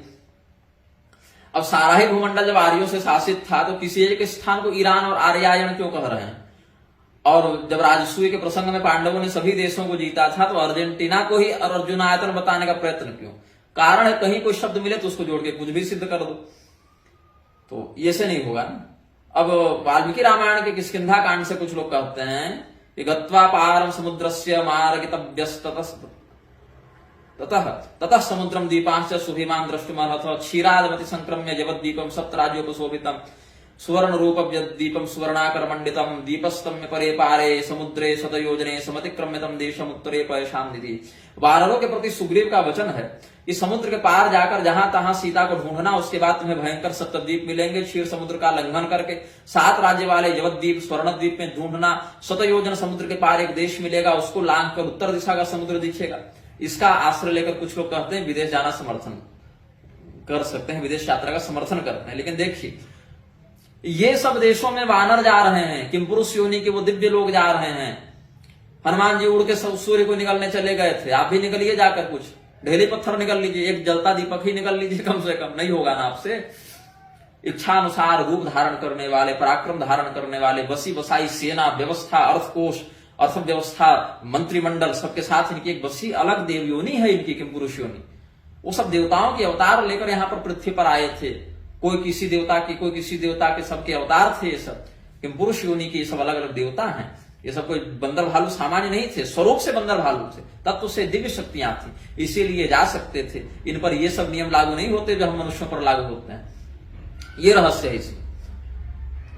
और कुछ लोग भारत में विमान विद्या का शस्त्र व आकाश योधिना अर्थशास्त्र के 7वें अधिकरण से बताते हैं भारत में विमान विद्या थी। अब विमान विद्या थी तो इसमें तो किसी शास्त्रज्ञ आस्तिक को संदेह नहीं है। करदम ऋषि ने ये बनाया था ना, अपना योगवत्स विमान बनाया, कुबेर जी का पुष्पक विमान, इधर शाल्व का सौभ विमान, और भी बहुत सारे विमानों का वर्णन है। वशिष्ठ जी के मंत्र के प्रभाव से रघु का रथ भी समुद्र में, आकाश में, पर्वतों पर चलने लगा था। ये सब भी है, ठीक है, लेकिन प्रकृत विषय पर कोई प्रभाव नहीं पड़ता। क्यों? भारतीय नौसेना भी तो है और जहाजी बेड़ा भी है, आज भी है। किसी भी बड़े राष्ट्र को, विशेष करके जिसका शासन क्षेत्र बहुत बड़ा है, उसको तो रक्षा का प्रबंध करना ही पड़ेगा। और उन स्थानों पर अलग अलग कर्मचारी होते हैं, अलग अलग, उसमें कोई पतित भी तो हो सकता है। अब मान लीजिए कि जिसको विदेश जाना ही है, राजा ऐसे व्यक्ति को अपना प्रतिनिधि बनाकर विदेश भेजे जो विदेश गमन करके भी पतित नहीं होगा, क्योंकि पहले से पतित है। मंत्रिमंडल में तो हर जाति के लोगों का वर्णन है महाभारत में, ब्राह्मण, क्षत्रिय, वैश्य, शूद्र, वर्णशंकर, सबका वहां पर स्थान है। तो ऐसी स्थिति में जो लोग शुद्ध वर्णाश्रमी नहीं है, अभी तो शंकर इत्यादि दोष से, जातिगत रूप से या आचरणगत दोष से पहले से ग्रस्त हो गए, लेकिन अच्छे हैं, श्रद्धालु हैं, सभ्य हैं, लेकिन प्रारब्धवशात पतित हो गए, उनको भेज कर अपने माध्यम से कार्य करवाना चाहिए। इन्हीं विशेष अवसरों पर युद्धादि के प्रसंग शासक या शासकीय उच्चाधिकारी जब अगम्य स्थानों में जाते हैं, तो अगम्य स्थानों में जाकर जब वे लौटते थे तो प्रायश्चित कर लेते थे। अब कण्व का मिश्र देश से मुनिर्गता कश्यप जी का, या सरस्वत्या गया कण्व मिश्र देश मुपाय, या किसी देवता के आदेश से जब वो ऐसा करते हैं तो उनको दोष नहीं लगता। जैसे कण्व मुनि और प्राण देवता में जब विरोध हो गया था, युद्ध हो गया था, तो कण्व देव ने अपने गुरु का परित्याग किया था, ऐसे करके फिर चले गए थे।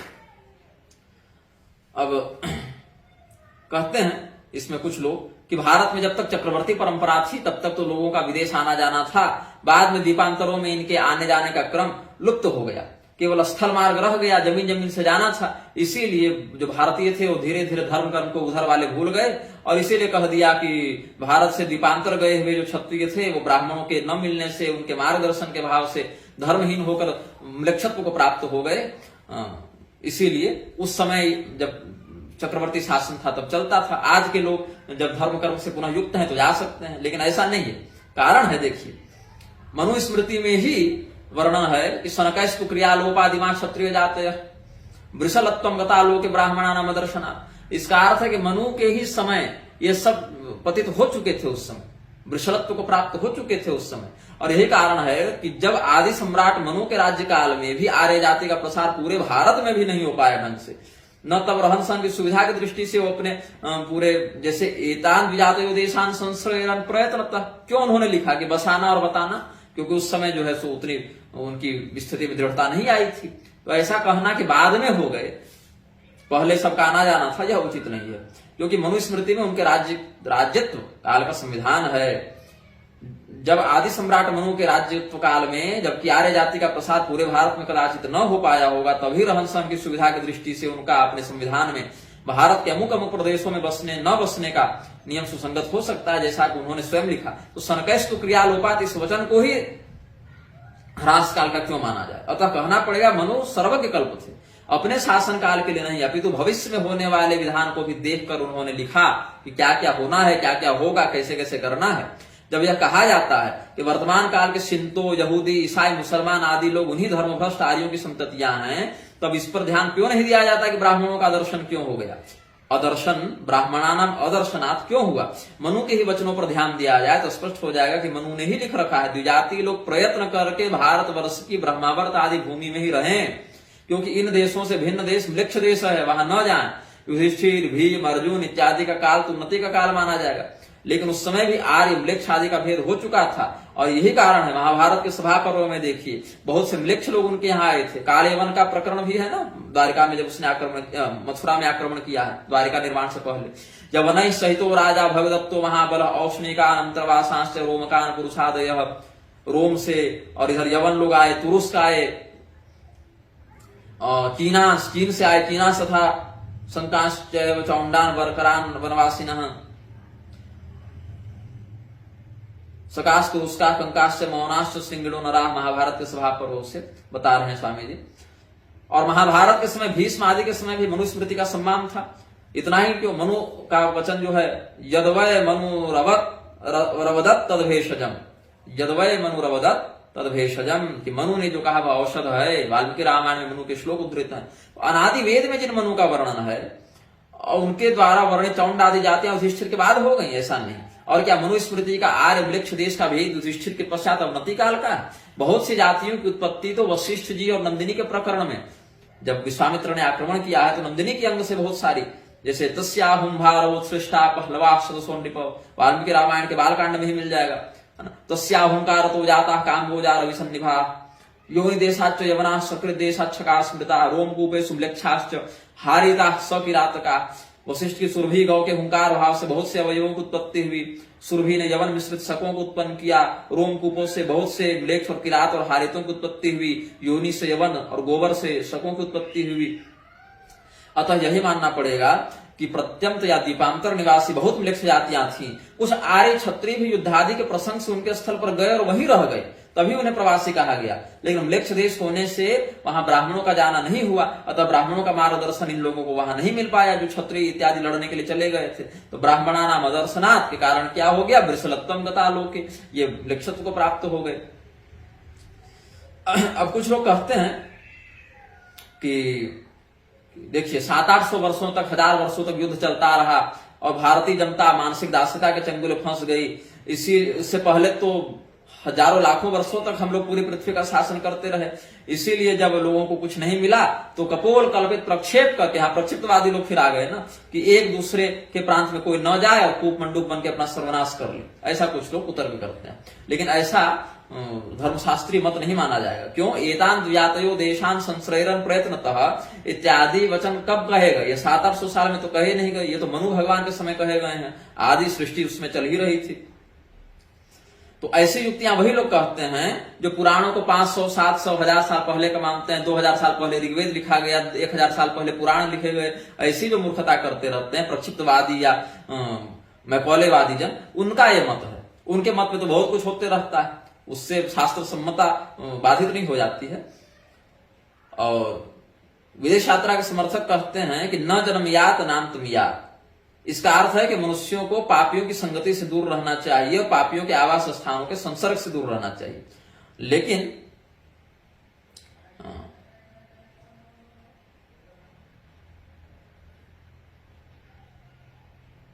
शास्त्रीय ज्ञानादि संस्कृत जनाधिष्ठित मध्य देशातिरिक्त देशो दिशामंत तत्र दिशामंते तत्संस्थे जने च पापमानं गमयाम चकार तस्मात् तमनत्यम जनम नेयात दर्शन संभाषणादिभिर्न संसृजेत तज्जन निवास स्थानम नेयात न गच्छेत। तो श्रुति के अनुसार संपूर्ण भूमंडल का मध्य देश भारत देश है। उसका अंत ही दिगंत है। दिशाओं का अंत हो जहां, वहां के आगे न जाए। तो दिशाओं का अंत कैसे संभव है? दिशाएं तो अनंत भी बताई गई हैं, क्योंकि दिशाएं जो हैं वो बढ़ते जाएगा तो कहां तक? वो तो चलते जाइएगा ना, उसका अंत थोड़ी आपको मिलेगा। तो भारत भूमि कर्म भूमि है और यहां वर्णाश्रमवती प्रजा का निवास स्थान है। तो इसीलिए जहां भारत का अंत हो उसको दिगंत कहते हैं। जैसे शंकराचार्य जी का भाष्य क्या कहता है इसमें? स्रोत विज्ञानवज्जनावधिमित्त कल्पितत्वाद् दिशां तद्विरोध जनाध्युषित एव देशो दिशामन्तः देशां तो रणयमिति यद्वदित्य दोषः प्राणात्माभिमान शून्येषु अंतजनेषु सामर्थ्यात्तमन्त्यं जन्म नेयात् तज्जनिवासम् चांतम दिगंत शब्दवाच्यम नेयात्। आदि शंकराचार्य जी और वार्तिककार कहते हैं वेदादि शास्त्र के व्यक्ति जिस सीमा तक निवास करते हैं तादृश क्षेत्रों में दिशाओं की कल्पना की गई है। तद विरोधी जन जहां निवास करते हैं वहीं प्रदेश दिशाओं का अंत कहा जाता है। जैसे जंगल जहां से शुरू होते हैं उसको देशांत कहते हैं, देश का अंत हो गया। अब जैसे भारत वर्ष में बहुत से जंगल हैं, है ना, बहुत भाग जंगल से भी ढका हुआ है, उसको भी देशांत कहते हैं। क्यों? वहां पर लोग नहीं रहते। तो एक नागरिक भाग शहरी भाग हो गया अथवा ग्रामीण भाग हो गया जहां जन समुदाय रहता है, और जहां बस्ती खत्म हुई वहां से जंगल फिर शुरू हो गया। इसीलिए उसको कहते हैं कि देशांत। तो जंगल को भी देशांत कहते हैं। ऐसे ही कहते हैं कि प्राणात्मा के अभिमान से शून्य जो अंत जन है उसके संसर्ग में न जाए, तद अधिष्ठित क्षेत्र में भी न जाए। और जहां पर भारत का अंत हो, जहां पर वेदादि शास्त्रों का अध्ययन करने वाले चतुर्वर्णाश्रमी लोग रहते हो, अपने अपने अधिकारानुसार कर्तव्य का पालन करते हो, ऐसे लोगों के बाहर जो क्षेत्र है वहां न जाए। तो फिर इस पर कुछ लोग कुतर्क करते हैं, भैया इसमें तो पापी लोग कहीं भी हो सकते हैं, भारत में भी हो सकते हैं, विदेश में भी हो सकते हैं। सज्जन तो भारत में भी हो सकते हैं, विदेश में भी हो सकते हैं। तो भारत में जो दुर्जन रहते हैं उनसे भी तो आपको दूर ही रहना है। तो इससे विदेश गमन का निषेध कैसे सिद्ध हो जाता है? क्योंकि सर्वमान्य सिद्धांत है कि पापिष्ठ लोगों के कुसंग से और उसके आवास स्थान के संपर्क से आस्तिक को दूर रहना चाहिए। यह परिस्थिति तो सभी देशों पर लागू हो सकती है। न जन्मयात नाम तमयात का अर्थ तो पापी की संगति से दूर रहने के लिए कहा, न कि किसी क्षेत्र विशेष से। तो बृहदारण्यक श्रुति का जो अर्थ है वह करपात्री स्वामी यहां स्पष्ट करते हैं कि देवताओं ने असुरों को अभिभूत करने के लिए वागादि देवताओं से उद्गीत में औदगात्र करने के लिए प्रार्थना की। उसमें स्वार्थ का आसंग था, असुरों के तेज को हम प्रतिहत करें, यह स्वार्थ था उसमें। इसीलिए असुरों ने उसमें पापमा का वेद कर दिया। अंत में देवताओं ने मुख्य प्राण को उद्गात्र करने के लिए कहा। उद्गीत गान होता है ना, तो असुरों ने वागादि में जैसे पापमा का वेद किया तो वाणी अशुद्ध हो गई, तो वेद का मंत्र प्रभावी नहीं हो पाया। तो वैसा ही विकृतिकरण उन्होंने प्राण में करना चाहा। लेकिन प्राण में जैसे आप पत्थर पर पटके मिट्टी का ढेला, तो पत्थर नहीं टूटता, मिट्टी का ढेला टूट जाता है, विध्वस्त हो जाता है। वैसे असुरों ने जैसे वाणी को विकृत करके वेदार्थ को खंडित करने का प्रयास किया, वैसे जब प्राण शक्ति में जब प्रहार किया तो क्या हो गया, वहां पर वो नहीं सफल हो पाए। तो प्राण देवता ने फिर कहां पर छोड़ा है? मृत्यु का भृत करके, जहां पर प्राच्यादि दिशाओं का अंत होता है वहां खदेड़ दिया। वहीं भाष्यकार ने विचार किया, ननु नास्त दिशा मंतम गमयाम चकार, के दिशाओं का तो अंत होता नहीं, आकाश अनंत है, वैसे दिशाएं अनंत हैं, तब कैसे होगा? तब यहां पर कहा स्रोत विज्ञानवत जना विधि निमित्त कल्पितत्वाद दिशाम तद विरोध जनाध्युषित एव देशो दिशावंतः देशाम तो वर्ण्यमिति यद विदित्य दोष।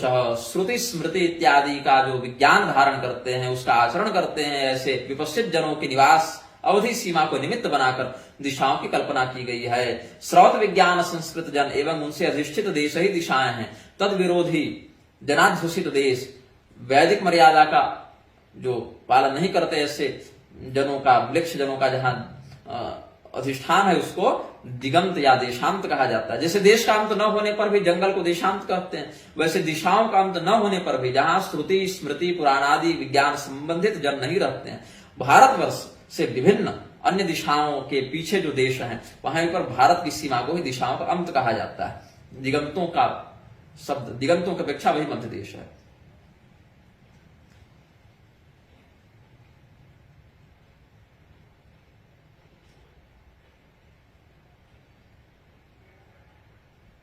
अब भारत में भी बहुत से ऐसे देश हैं, जैसे आर्यावर्त पुण्य भूमि मध्यम विंध्य हिमालय, कि विंध्याचल और हिमालय के बीच में जो भूमि है वही पुण्य भूमि।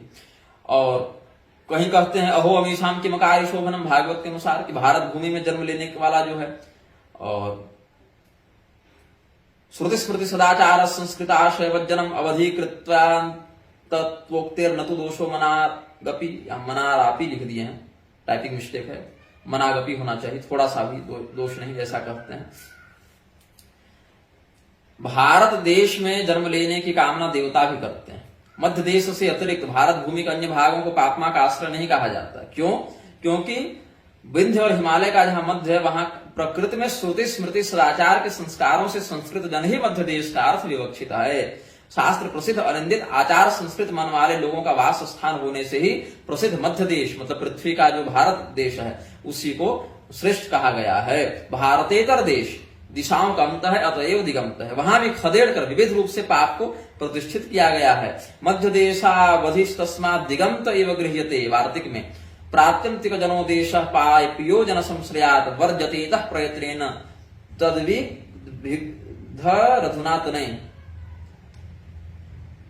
इसमें भी प्रिंटिंग मिस्टेक ही है। प्रकृति में श्रुति स्मृति सदाचारवान जन ही मध्य देश है। ऐसे सदाचारी जन और उनके प्राकृतिक नैसर्गिक निवास स्थान भारतवर्ष से भिन्न जन यही विलक्ष देश है, यही दिगंत देश है। यहाँ के आगे सज्जनों का गमन निषिद्ध है।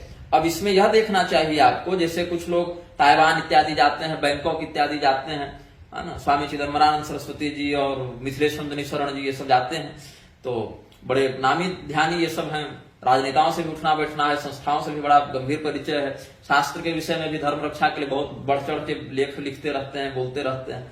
तो समुद्र यात्रा के माध्यम से जो निषेध है वह केवल समुद्र यात्रा नहीं अपितु ऐसे माध्यमों से भी निषेध है, क्योंकि वो दिगंत देश में अब आ जाते हैं। जनो विशिष्टो देशे न देशो जन विशेषित पापमोपसृष्ट मुभयम शिष्टास्तद वन्नयांततः। जन शून्य भी प्रत्यंत देश में न जाए। अगर वहां पर एक व्यक्ति भी न रहता हो मिलेक्ष देश में, फिर भी वहां न जाए। और प्रत्यंत देश वियुक्त मिलेक्ष जन से भी संसर्ग न करे। ये न जन्म मिया नान्त मिया। यहाँ अर्थ क्या हुआ? तज्जन निवासम अंतम दिगंत पदवाच्यम नेया जन शून्यमपि जनमपि तद्देश वियुक्तम इत्यभिप्राय। जैसे अमेरिका दिगंत देश है, अगर वहां एक व्यक्ति भी न रहे तब तो आप कहिएगा ना, जब वहां कोई मृक्ष ही नहीं, दुष्ट ही नहीं, तो हम किसकी संगति से पतित होंगे? तो अमेरिका तो जनशून्य स्थान है, अभी है नहीं, लेकिन अगर कल्पना करें कि अगर अमेरिका में एक व्यक्ति भी न रहे, या प्रशांत महासागर में आपको एक ऐसा टापू मिल जाए जहां एक व्यक्ति भी न रहे, तो आप कहेंगे ये तो दिगंत देश है, लेकिन यहाँ कोई मिलेक्ष रहता नहीं, इसीलिए हम यहां रहेंगे। तो ये भी दोषकारक है। और यह कहें कि ये तो भारत भूमि है, यहां तो हम रह सकते हैं, तो यहां भी जो पापी है मिलेक्ष है उसकी संगति से दूर रहना है, ये कहा। लेकिन अब दुर्भाग्य है कि शंकराचार्य पदाभिषिक्त जन भी वृक्षों के यहाँ आना जाना, उनके साथ संसर्ग, उठना बैठना सब शुरू कर ही दिए। हम बोलते रहते हैं तो उनके चेले हमको गरियाते रहते हैं, लेकिन चलो ठीक है। अगर कदाचित वैसी कोई अपरिहार्य परिस्थिति बन जाए जिस पर आपका नियंत्रण न हो, तो विधिपूर्वक प्रायश्चित करके उसके विरुद्ध वक्तव्य स्वयं ही निर्गत कर दे तो बढ़िया है, और न करे तो कम से कम चेलों पर नियंत्रण रखें। लेकिन चेले शिष्य कम और वकील ज्यादा बने घूमते हैं। तो कहते हैं कि विदेश में म्लेच्छ संगति के कारण न जाए, लेकिन उसी म्लेच्छों की संगति अगर अपने देश में प्राप्त हो जाए तब भी उनकी संगति न करे, अथवा सर्वथा जनशून्य निर्जन अगर विदेश भी हो तो भी न जाए, मतलब दोनों से दूर रहे। जनो विशिष्टो देशे न देशो जन विशेषित, मतलब जन वियुक्त देश और देश वियुक्त जन दोनों ही पापमा से उपस्पृष्ट हैं, अतः शिष्ट जन दोनों से दूर रहते हैं। इसे न जन्मयान न अंतमयार दोनों ही निषेध सार्थक होते हैं। अब कुछ लोग यह कहते हैं कि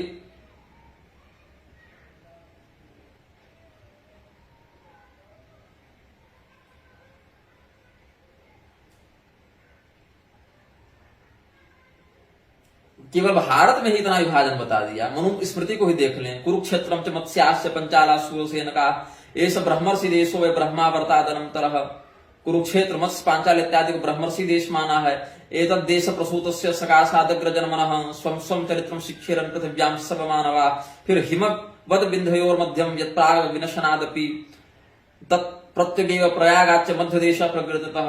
आसमुद्रात् वै पूर्वाद् आसमुद्राच्च पश्चिमात् तयोरेवांतरम गिरियो आर्यावर्तम विदुर्बुधा। फिर आर्यावर्त ब्रह्मावर्त इत्यादि का बताया। तो लोग कहते हैं वसुधैव कुटुंबकम की फिर कहां पर सार्थकता सिद्ध होगी? यहां तो पूरे वसुधा को अपना कुटुंब बताया। देखिए, वसुधा के कुटुंब होने का अर्थ यह नहीं कि हम पूरा भूमंडल घूमते फिरते रहे। वसुधैव कुटुंबकम का अर्थ है जैसे हम अपने परिवार का, कुटुंब का भरण पोषण करते हैं, उसके सौहार्द का, उसके सम्मान का, उसकी भावना का, उसके हित का, कल्याण का विचार करते हैं, ऐसे ही पूरी पृथ्वी के हर प्राणी के विषय में विचार करें। इतना ही कहने के बाद विषय आत्मनः प्रतिकूलानि परेशान न समाचरेत, कि अपने लिए जैसे आप सुख दुख का, हित का, अहित का विचार करते हैं, ऐसे पूरे संसार के लिए आप करें, ये कहने का भाव है। आप वसुधैव कुटुंबकम का अगर अर्थ लगाकर विदेश गमन का समर्थन करेंगे या कृण्वन्तो विश्वमार्यम का अर्थ लगाकर आप करेंगे, भारत भूमि के सारे लोग आप आर्य बना दिए, श्रेष्ठ बना दिए, भारत भूमि में कोई लक्ष्य नहीं रह रहा है। भैया पहले इसको तो सुधारो, बाद में जाना विदेश को आर्य बनाने। कृण्वन्तो विश्वमार्यम जो कह रहे हैं, ऐसे लोगों को ध्यान देना चाहिए कि अपने घर में तो यहाँ पर वृक्ष भरे पड़े हैं, वृक्षवत आचरण करने वाले भरे पड़े हैं, अपना मोहल्ला अपना राज्य तो आप सुधार नहीं पा रहे। विश्व को आर्य बनाना क्यों है? ताकि विदेश गमन का लाभ ले सके, उसकी पैरवी कर सके। और फिर यह भी देखना चाहिए वसुधैव कुटुंबकम के अर्थ को आप लगाते हुए आप घूमने फिरने का तो समर्थन कर देते हैं, जाकर बड़े बड़े विदेशों में कार्यक्रम करके और पैसा बटोरने का तो समर्थन कर देते हैं। वहीं पर कह दीजिए जाकर कि तुम हमारा कुटुंबी है, अपनी बेटी का विवाह कर दीजिए मृत्यु से कुटुंबी बोलकर, या उसकी बेटी उठाकर ले आइए कुटुंबी बोलकर, रोटी बेटी सब करके भ्रष्ट हो जाइए। ये भी तो कुतर्क कर सकते हैं और कर ही रहे करने वाले लोग, तो उसको आप धर्मशास्त्र की दृष्टि से साधु और कल्याणकारी नहीं कर सकते। या किसी घर में जाकर बैठ जाइए और कहे कि वसुधैव कुटुंबकम, तुम हमारे कुटुंबी हो, तो कुटुंबी हो तो हमको अपने घर में रहने दो, जाकर अमेरिका में घुस जाइए, यूके में घुस जाइए, फ्रांस में घुस जाइए किसी घर में जाकर और कहिए कि वसुधैव कुटुंबकम, तुम हमारे कुटुंबी हो, तो लात मार के निकालेगा। तो एक मनुष्य तो आपकी वसुधैव कुटुंबकम की बात वहां मानेगा ही नहीं। अरे विदेश छोड़िए, अपने पड़ोसी घर में आप नहीं रह सकते कुटुंबी बोलकर। कुटुंबकम का अर्थ इतना मात्र है कि जैसे आप स्वहित का, स्वसुख का, स्वकल्याण का विचार करते हैं, उसकी प्राधान्यता को स्वीकार करते हैं, वैसे ही समस्त प्राणियों के प्रति जो पंडिता समदर्शिन की बात, अद्वेष्टा सर्वभूतानां मैत्र करुण एव च, सभी प्राणियों के प्रति निर्दुष्ट भाव का अनुसरण करें, ये वसुधैव कुटुंबकम का भाव है। स्वामी कृपात्री जी का भी यही मत इस ग्रंथ में सिद्ध होता है। और अन्य संप्रदायों का भी मध्व भाष्य मध्वाचार्य जी के मत को कहते हैं वे विमुच्य पाप संघात दिशामंते स्वथाक्षिपत, और बृहदारण्यक से ही, और श्रीरंग रामानुजाचार्य जी विशिष्टाद्वैत के जो भाष्यकार हुए उसमें भी लिखते हैं म्लेच्छ दिशाओं को ही दिशाओं का अंत कहा गया है। आसाम बागादि देवानाम, कैसे कहते हैं तो यस्मात् कारणात् प्रत्यंत देशानां बागादि देवता विनिर्मुक्ता नुतादि लक्षण पाप निधानाश्रयतया म्लेच्छ देशत्वम् अतएव तत्र जन्म जनन उत्पत्ति अंतम मरणम तनेयात न प्राप्नुयात तत्र देशे उत्पत्ति मरणे अशोभने इति यावत्। उस देश में जन्म लेना, मरना, रहना ये सब दोषकारक है। और आज दुर्भाग्य का विषय है कि चाहे शंकराचार्य जी का संप्रदाय हो, अभी जो ग्रंथ हम बता रहे हैं स्वामी कृपात्री जी का, वो शांकर संप्रदाय से थे। जो प्रमाण स्वामी कृपात्री जी दिए हैं उसमें मध्वाचार्य जी का भी वचन है, वो द्वैत संप्रदाय से थे। और जो रंग रामानुजाचार्य जी हैं वो श्री संप्रदाय से थे, विशिष्टाद्वैत। अभी प्रयाग में भी एक स्वामी रंग रामानुजाचार्य जी हैं, ये भिन्न है। तो ऐसे विशिष्टाद्वैत संप्रदाय वालों का भी, तो स्वामी कृपात्री जी तो जहां से भी शास्त्र वाक्यों को लिया जाए वहां से स्वीकार करते थे। लेकिन हमने वेदांत देशिक जी का वचन सबरी जी के भिलनी होने के समर्थन में दिया तो लोग कहने लगे वो दूसरे संप्रदाय के, हम क्यों माने। स्वामी कृपात्री जी मान रहे हैं भाई, विशिष्टाद्वैत का भी प्रमाण दिया, द्वैत का भी दिया, अद्वैत का तो अपने अनुसार शंकर भाष्य से दिए ही हैं। शंकराचार्य के वचनों से, रंग रामानुजाचार्य जी के वचनों से, मध्वाचार्य के वचनों से प्रमाण दिया। लेकिन दुर्भाग्य देखिए, चाहे मध्व संप्रदाय के लोग हों, चाहे शंकर संप्रदाय के लोग हों, चाहे रामानुज संप्रदाय के लोग हों, या संप्रदाय ज्ञान विहीन जन हो, हर व्यक्ति लगभग अब तो कुछ ही बचे हैं, नहीं तो लगभग व्यक्ति विदेश गमन या तो कर रहे हैं, अगर नहीं भी कर रहे हैं तो कम से कम मौन रूप से उसकी स्वीकृति दे रहे हैं, प्रखरता से उसमें आ नहीं रहे हैं। और यह कहा कि अनंगराचार्य का कहना है दीपांतर प्रयाण सर्वथा निषिद्ध है। वर्तमान श्रृंगेरी के शंकराचार्य, इनके समय में ज्योतिष पीठ के शंकराचार्य स्वामी कृष्ण बोधाश्रम जी, द्वारिका के शंकराचार्य, पुरी पीठ के शंकराचार्य स्वामी निरंजन देव तीर्थ जी और कांची कामकोटि के शंकराचार्य भी प्रत्यंत देशों को ही दिगंत मानते हैं। तो दिगंत देश विदेश गमन निषिद्ध हो गया। अब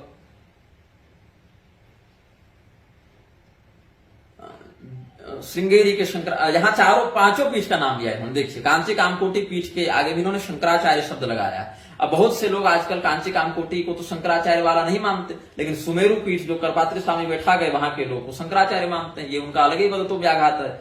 और स्वामी करपात्री जी स्वयं लिख रहे हैं कांची कामकोटि के शंकराचार्य भी प्रत्यंत देशों को ही दिगंत मानते हैं। स्वयं उनका शब्द आप देख लीजिए।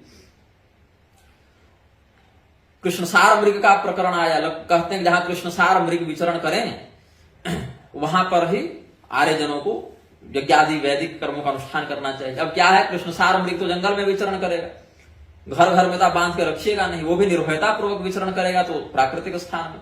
तो कृष्णसार मृग तो आपको बहुत स्थानों पर भारत के 2 ही 3 राज्य में प्राकृतिक रूप से मिलेगा, तो पूरा भारत फिर कैसे याज्ञिक भूमि होगी। यहां तक कि शंकराचार्य भगवान ने अंग भंग कलिंग इत्यादि में जाने का जो निषेध है शास्त्रों में, वहां भी कलिंग देश में उन्होंने जगन्नाथ भगवान के स्थान पर एक मठ बनाया कि नहीं, आमना पीठ की स्थापना की कि नहीं। तो कुछ लोग कहते हैं केवल ब्रह्मावर्त में रहो, विंध्याचल और हिमालय के बीच में ही रहो। तो विंध्याचल और हिमालय के बीच में पूरी पीठ कहाँ आ रही है? विंध्याचल और हिमालय के बीच में श्रृंगेरी पीठ कहाँ आ रही है? कांची पीठ कहाँ आ रही है? तो यहाँ पर शंकराचार्य जी को तो गद्दी नहीं बैठानी चाहिए थी। अभी तो ये तो निषिद्ध देश में जन्म ही ले लिए होंगे कह दिए तो, लेकिन ऐसा नहीं है। हाँ, यह अवश्य है कि उपर्युक्त देशों में रहने वाले व्यक्ति में स्वभाव दृष्टि से अधर्म के प्रति लोलुपता के बढ़ने की संभावना देखने को मिलती है। इसीलिए नहीं तो भारतवर्ष पूरा का पूरा ही, जैसे आप इसमें आप एक उदाहरण से आपको समझाते हैं। जैसे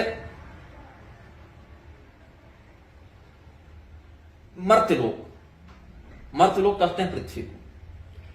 अब मर्त्यलोक में हर स्थान पर व्यक्ति मर नहीं रहा है, हर स्थान में व्यक्ति मर नहीं रहा है। जैसे पूरी पृथ्वी में बहुत से ऐसे स्थान है जहां पर व्यक्ति अभी नहीं मर रहा है, क्योंकि वहां कोई रहता नहीं है। लेकिन मर्त्यलोक जब कहेंगे तो केवल उसी स्थान को नहीं कहेंगे जहां व्यक्ति मरा है। जैसे चिकित्सालय एक शब्द है। अब चिकित्सालय के हर कमरे में चिकित्सा नहीं हो रही है, कहीं काउंटर है, कहीं रसीद कट रही है, कहीं दवा दुकान है, कहीं मुर्दा घर भी है, वहां चिकित्सा तो हो नहीं रही, लेकिन पूरे के पूरे कंपाउंड को, पूरे क्षेत्र को चिकित्सालय कहते हैं। ऐसे कृष्णसार मृग हालांकि राजस्थान, गुजरात और कहीं कहीं महाराष्ट्र के कुछ भागों में ही विचरण कर रहे हैं, लेकिन इससे झारखंड, बिहार, छत्तीसगढ़, उत्तर प्रदेश, मध्य प्रदेश इत्यादि निषिद्ध नहीं हो जाते हैं। क्योंकि जैसे अभी हम बैठे हैं यहाँ पर, अब कोई मेरे सामने खड़ा होकर पूछे कि आप कहाँ बैठे हैं, तो हम कहेंगे अपनी कुर्सी पर बैठे हैं। और थोड़ा बाहर से अगर कोई आवाज दे कि आप कहाँ बैठे हैं, तो हम कहेंगे कमरे में बैठे हैं। और कोई व्यक्ति बाहर से फोन करके बोले आप कहाँ अभी विराज रहे हैं, तो कहेंगे रांची में है, या बोकारो में है, या वाराणसी में है, या छत्तीसगढ़ में है। और अपने स्थान बताएंगे। और अगर कोई व्यक्ति लोकांतर से अगर कोई संपर्क करके पूछे आप कहाँ हैं, तो कहेंगे भारत में है या पृथ्वी में है। तो परिभाषा बदल जाती है। यहां पर संपूर्ण भूमंडल की दृष्टि से यह कहा गया है। इसीलिए कृष्णसार मृग जहां विचरण करें उस देश से भारतवर्ष को समझना चाहिए। जैसे कोई कहे कंगारू जहां विचरण करे वह ऑस्ट्रेलिया है, अगर ऐसा कोई कह दे कंगारू जहां विचरण करे वह देश ऑस्ट्रेलिया है, तो कंगारू पूरे ऑस्ट्रेलिया में विचरण नहीं करते हैं। ऑस्ट्रेलिया का तो 70% भाग जो है जनशून्य ही है, और 30% भाग जहां आबादी है वहां भी पूरे भाग में कंगारू नहीं घूम रहे हैं, लेकिन कहने का भाग कंगारू वहां है तो पूरा ऑस्ट्रेलिया वो है। ऐसे ही कृष्णसार मृग के संदर्भ में भी कहते हैं कि एक ही देश काल में 2 मूर्त पदार्थ की अधिकरण अनुपन्न होने से कालांतर में लक्षणा होने पर भी अनुपपत्ति नहीं है। इसलिए कृष्णलान श्रवयेत, इसमें वो कुछ लक्षणावृत्ति करके, हाँ, मृग चरणाधिकरण, देश से भिन्न देश में भी यज्ञ हो सकता है। अतः सामग्री होने पर भी द्विजातियों को वहां यज्ञ करना चाहिए। ऐसा जो कुतर्क करते हैं वहां समझना चाहिए सर्ववाक्यम सावधारणम भवति, कृष्ण मृग चरणाधिकरण देश एवं यज्ञो भवति। कृष्ण मृग चरण का अधिकरण भूत देश ही यज्ञ है। अब यज्ञ भूमि में ही यज्ञ होना चाहिए, यह यागाधिकरण भूत देश है। और श्रुति ने न जन्मयात और नान्तमयात दोनों कहा, अंत्य जनों का भी संसर्ग न करे और अंत्य देशों का भी संसर्ग न करे। तो जैसे गुणहीन, अधम और मृत्यु होने पर भी जाति नित्यत्व होती है। सिंह मरा हुआ हो तो भी सिंह ही कहलाएगा, बच्चा हो तो भी सिंह ही कहलाएगा, शिकार कर रहा हो तो भी सिंह ही कहलाएगा, गाय बच्चा दे रही हो तो भी गाय ही कहलाएगी, दूध दे रही हो तो भी गाय ही कहलाएगी, मर चुकी हो तो भी गाय ही कहलाएगी, दूध न दे रही हो तो भी गाय ही कहलाएगी। वैसे ही मृत शरीर को भी जिस जाति में जन्म लिया उसी जाति का कहते हैं। ऐसे ही म्लेच्छाक्रांत होने के बाद भी भारत भूमि में म्लेच्छों ने जब आक्रमण किया, काशी, मथुरा, अयोध्या, दक्षिण भारत इत्यादि, पूर्वी भारत इत्यादि को जब आक्रांत किया, तो वहां पर भी उनकी तीर्थ की नित्यता बनी रही। हाँ, शोधन करने पर, शुद्धि करने पर तीर्थ पुनः अपने स्वरूप को प्रकट करते हैं, जागृत करते हैं। उसी प्रकार से म्लेच्छों के आक्रमण होने के बाद ही भारत दिगंत देश नहीं कहलाएगा, याज्ञिक भूमि, इसको निषेध नहीं कर सकते। यत्रासाम दिशामन्तस्तद्गमयाम चकारणान्तम यात, काशी जैसे स्वाभाविक शुद्ध है वैसे ही म्लेच्छ देश स्वाभाविक अशुद्ध है, यह समझना चाहिए।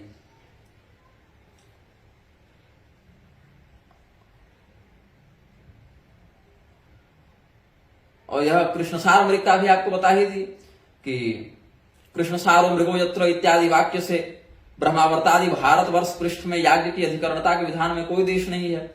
समदेश में यागाधिकरणता के नियम विधि मान्य है, वैसे कृष्णसार चरण विशिष्ट भारत देश में यज्ञाधिकरणता की नियम विधि मान्य है। आजकल कुछ विशेष ज्ञान वाले अद्वैती प्रोफेसर लोग कहने लगे हैं कि ब्रह्मावर्त में जो ब्राह्मण जन्मा वही मात्र श्रेष्ठ है, कृष्णसार मृग हमारे यहाँ है, इसलिए सभी लोग एतद देश प्रसूतस्य सगासादग्र जन्मना, मतलब हमारे जिले वाले, हमारे जनपद वाले ब्राह्मणों से ही केवल ज्ञान प्राप्त किया करो, ऐसा कहते हैं। लेकिन ऐसा नहीं, संपूर्ण भारत भूमि में पंचविंध्योत्तर पंचविंध्य दक्षिणवर्ती ब्राह्मणों को अथवा किंवा 10 के अतिरिक्त जो दिव्य ब्राह्मणों की शाकत द्वीपियों की बात शास्त्रों में आई है, ये सब के सब जो भी अपने कर्तव्य में लगा हुआ है उसको श्रेष्ठ, समादरणीय और अनुकरणीय स्वकुल परंपरा के अनुरूप जानना चाहिए। अब कहते हैं आजकल एक लोगों को समानता का रोग लग गया, जहां देखिए इससे इक्वलिटी, समानता और ये करो वो करो। भगवान कहते हैं निर्दोषं हि समम ब्रह्म, परमात्मा सभी प्रकार से निर्लिप्त होने के कारण सम है। बाकी तो गुणा प्रकृति संभवा, तो इसमें उठापटक तो होते रहती है। देखिए सत्व रजतम तीनों गुण भी प्रकाश, चलन और प्रावरण स्वभाव से हैं। पृथ्वी, जल, तेज, वायु, आकाश, उनसे उत्पन्न आध्यात्मिक, आधिदैविक, आदि भौतिक आदि वस्तुएं भी विषम है। पृथ्वी में ही कहीं पत्थर है, कहीं हीरा है, कहीं पन्ना, पुखराज, नीलम है। सभी देशों में सब रत्न नहीं मिलते। केसर, काश्मीर आदि कतिचित स्थलों में उत्पन्न होती है। सोना, लोहा, चांदी के खाने सर्वत्र नहीं है। पेट्रोल भी कहीं है, कहीं नहीं है। संसार के कण कण में प्राकृतिक रूप से देखे तो विषमता ही व्याप्त है। एक ही माता पिता के अलग अलग संतानों में विषमता है। अपने शरीर में नित्य प्रतिदिन घटी बढ़ी हो रही है। व्याघ्र का चर्म पवित्र है, गधे का चर्म अपवित्र है, शंख की हड्डी पवित्र है, मनुष्य की अपवित्र है, गाय का मूत्र पवित्र है और मनुष्य का अपवित्र है। गंगाजल, गंगोदक इत्यादि पाप नाशक है। कर्मनाशा इत्यादि का जल पुण्य नाशक है। काशी, कांति इत्यादि पुरियां मोक्ष देने वाली हैं। उसमें भी काशी में जो भगवान का जो काशी, वाराणसी, अनर्थ गृह और विशेष भवन में भी पवित्रता का तारतम्य है। अतएव क्रमेण ये सालोक्य, सामीप्य, सारूप्य और सायुज्य प्रद है। और बाकी जो ब्रह्मज्ञानी हो गया, विद्या विनय संपन्ने ब्राह्मणे गवि हस्तिनी सुनी चैव स्वपाके च पंडिता समदर्शिनः, वो सर्वत्र उनमें स्थित ब्रह्म तत्व समान है। ये ब्राह्मण देखता है, ये ज्ञानी जन देखते हैं। व्यवहार भेद से तो अंतर रहेगा। आप जहर में भी भगवान को देख लीजिए और दूध में भी देख लीजिए, तो दोनों का प्रभाव तो अलग अलग पड़ेगा ना। उनमें स्थित ब्रह्म तत्व समान हो सकता है, लेकिन व्यवहार जगत में ब्राह्मण, गाय, चांडाल, हाथी, घोड़ा, कुत्ता सब एक ही समान है, ऐसा नहीं समझना चाहिए। तो अब कुछ लोग कहते हैं कि देखिए भूमि जो है वो स्वभावतः अशुद्ध नहीं होती। प्रसूते गर्भिणी यत्र यत्र विन्यस्यते शवः, म्लेच्छ रद्धुषितम यत्र यत्र विष्ठादि संगतिः, एवं कस्मल भूयिष्ठ भूरमेध्येति कीर्तिता। क्यों? जहां पर गर्भ का जन्म हो, बच्चे का जन्म हो, जहां पर मुर्दे को रखा जाए, जहां पर म्लेच्छों का निवास हो, जहां विष्ठा इत्यादि व्यक्ति कर दे, ऐसे पाप के संसर्ग से वह भूमि अपवित्र हो जाती है। जहां पर म्लेच्छ नहीं हो, जहां पर वैसा कोई दोष न हो, वहां की भूमि शुद्ध है। इसीलिए विदेशों में भी जहां हिंदुओं का बाहुल्य है, जहां हिंदू लोग रह रहे हैं, वहां म्लेच्छ नहीं है, वहां पर यज्ञ इत्यादि कर्म हम कर सकते हैं। लेकिन सुच्यप्य शुचि संसृष्टम द्रव्यम दूषितम उच्यते, ये सब भी कहते हैं, लेकिन इसमें ठीक नहीं है, क्योंकि उक्त संस्कारों से जो अशुद्धि लगी वो कृत्रिम अशुद्धि है और इससे शुद्ध हो जाता है। जैसे वहां पर झाड़ू लगा देने से और मार्जन कर देने से, लीप देने से, वह भूमि या उत्खनन कर देने से, खोद कर कुछ मिट्टी हटा कर नई मिट्टी भर देने से वो सब शुद्ध हो जाती है। आप ऐसे भी यज्ञ करते हैं तो भूमि शोधन करते हैं ना, पंचभूत संस्कार करते हैं ना, तो पंचभूत संस्कार से तो ऐसे सामान्य भूमि का भी शोधन करने का विधान है। लेकिन जो नित्य निरंतर अशुद्ध है, जैसे विष्ठा, उसको आप शुद्ध नहीं कर सकते। विष्ठा से जो भूमि लिप्त हुई उसको आप मार्जन करके शुद्ध कर सकते हैं। जहां पर मुर्दे को रखा गया वो भूमि अशुद्ध हो गई, वहां पर आप शुद्ध कर सकते हैं, लेकिन मुर्दा अशुद्ध है उसको आप शुद्ध नहीं कर सकते। विष्ठा को आप अशुद्ध जो है उसको आप शुद्ध नहीं कर सकते, ये कहना है। तो इसीलिए सवादि संसर्ग दृष्टि अशुद्धि है, लेकिन सब में जो अशुद्धि है वो नित्य अशुद्धि है, उसको आप शुद्ध नहीं कर सकते। कृत्रिम अशुद्धि उसकी नहीं है भूमि के समान, उसकी नैसर्गिक अशुद्धि है।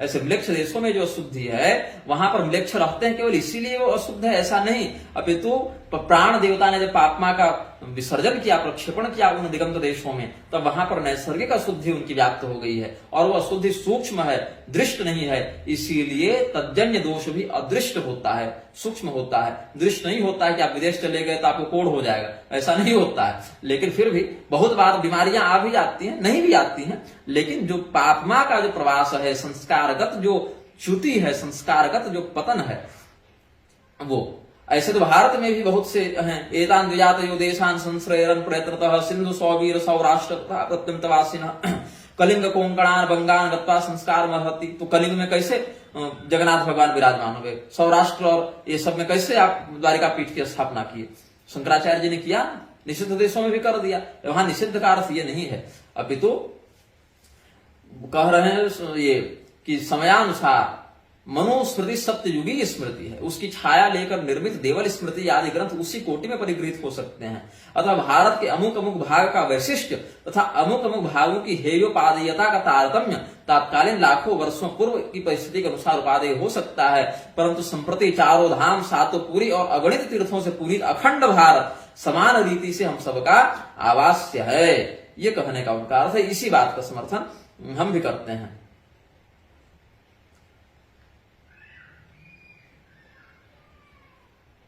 अब कुछ लोग विदेश यात्रा का समर्थन करते हैं और कहते हैं लाखों वर्ष पूर्व तो द्वीपांतरों में सूर्यवंशी, चंद्रवंशी, क्षत्रिय और उनके उपदेशक ब्राह्मण, वैश्य आदि रहते थे, आते जाते रहते थे, उनका आचार विचार सब ठीक था, परंतु अब बस स्वर्णयुग समाप्त हो गया। प्रवासी भारतीय सने सने धर्म कर्म भूल गए, विशल हो गए, धर्महीन हो गए। तो भैया अगर ये कहना चाहते हो कि पहले सबका आना जाना था, वो सब बाद में भ्रष्ट हुए, अभी आना जाना कर सकते हैं क्योंकि पहले करते थे, तो सुनो, पहले करते थे, इसी का तो परिणाम हुआ कि भ्रष्ट हो गए। मना तब भी था, मना आज भी है, पहले करने वाला भी भ्रष्ट हुआ और आज जो करेगा वह भी भ्रष्ट होगा। और जब पहले के सतयुगी लोग भी भ्रष्ट हो सकते हैं, जब मनु शासन में लाखों वर्ष पूर्व वैसे प्रदेशों में गमनागमन निषिद्ध हो सकता है, तो अब जबकि उनमें स्पष्ट विलक्षणता आ गई है, तब तो उसकी निषिद्धता को निश्चय ही समझना चाहिए। यह स्वयं स्पष्ट है। अपने ही कथन पर विदेश यात्रा समर्थक लोग ध्यान नहीं देते, यह आश्चर्य है। अब विदेश यात्रा के समर्थक कहते हैं कि प्रतिपत्ति उठाकर समुद्र यात्रा क्या कलयुग में वर्ज्य है, तो नारद में कहते हैं, नारदी पुराण में समुद्र यात्रा स्वीकार अस्वीकार है, या द्विजस्याब्धौ तो निर्याणम पराशरमादि में कहते हैं। और मरीचि का वचन है नौभिर यात्रा दिनत्रयम यो वत्सेत सतुपातकी, 3 दिन में पातकी हो जाता है। आदित्य पुराण में कहते हैं द्विजस्याब्धौ तो नौ यातु शोधितस्याप्य संग्रह। पराशर का वचन है समुद्रयान गमनम ब्राह्मणस्य न शस्यते। उष्णा भगवान कहते हैं समुद्र यायी कृतः ते वर्ज्या श्राद्ध कर्मसु। बौधायन मुनि कहते हैं तथा प्रत्यंतवासिन और गत्ता संस्कार मरहति, देशों का नाम बताकर। अब ऐसे लौगाक्षी स्मृति में कलिवर्ज प्रकरण तो है, लेकिन नाव द्वारा समुद्र यात्रा का उल्लेख नहीं है।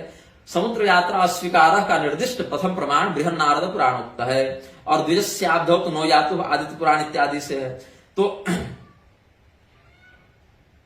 कुछ लोग कहते हैं कि हम इन वचनों को नहीं मानेंगे, पराशर स्मृति को नहीं मानेंगे, आदित्य पुराण इत्यादि को नहीं मानेंगे, उप पुराण होने से ये सब।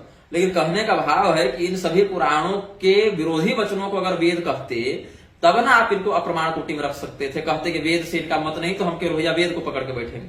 जो स्वामी रामभद्राचार्य का अलग ही ड्रामा चलता है, किसी इंटरव्यू में कह देते हैं कि हम केवल स्रोत प्रमाणों को मानते हैं, पुराणों को तो हम प्रमाण ही नहीं मानते।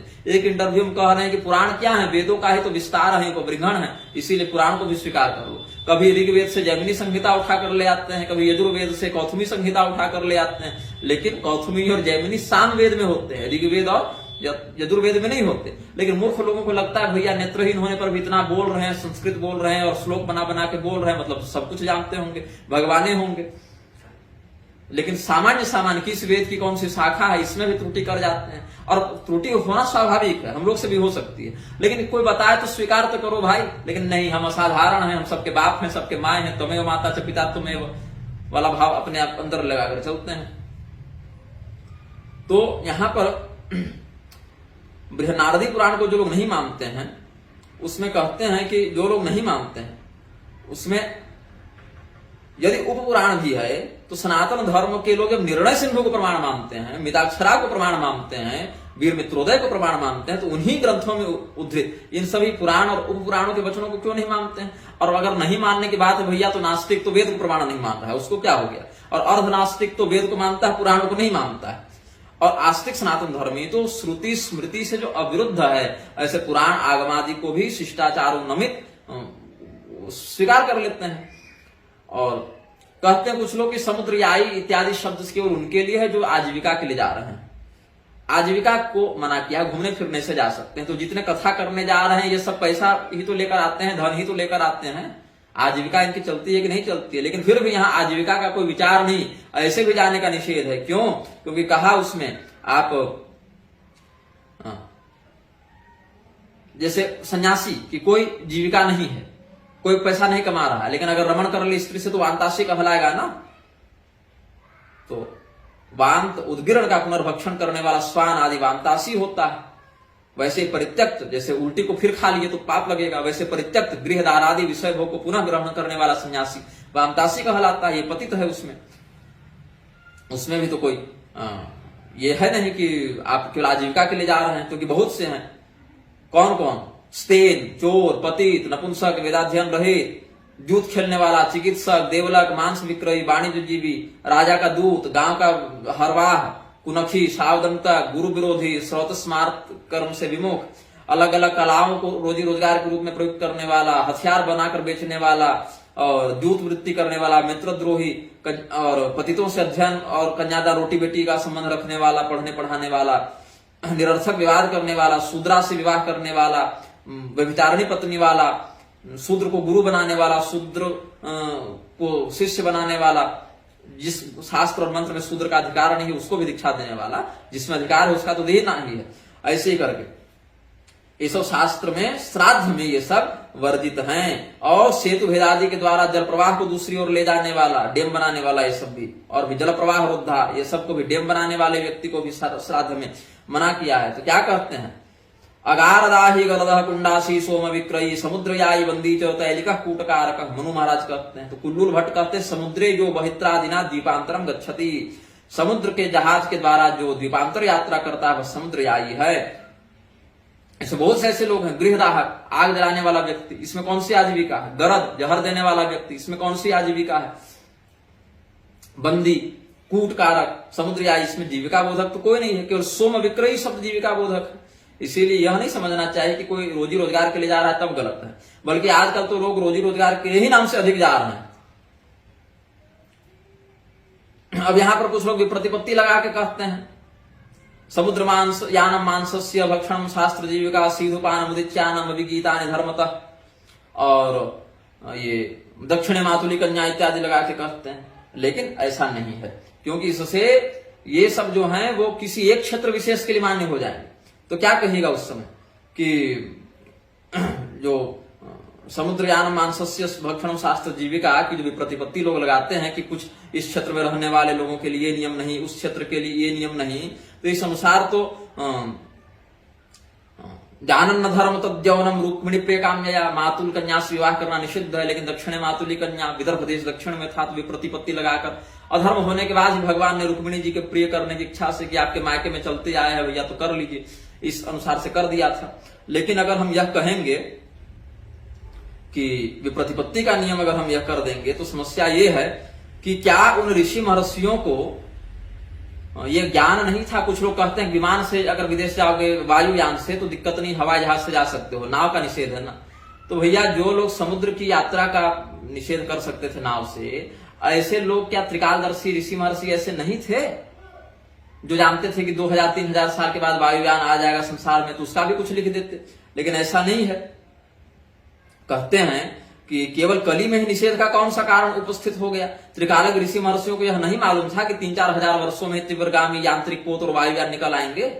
ऐसी स्थिति में उन्होंने सारे कलयुग के लिए क्यों समुद्र यात्रा निषिद्ध कर दी? 300-400 वर्ष के लिए कर देते कि हवाई जहाज का आविष्कार होगा तब जाने लगना, उससे पहले मत जाना। लेकिन ऐसा नहीं।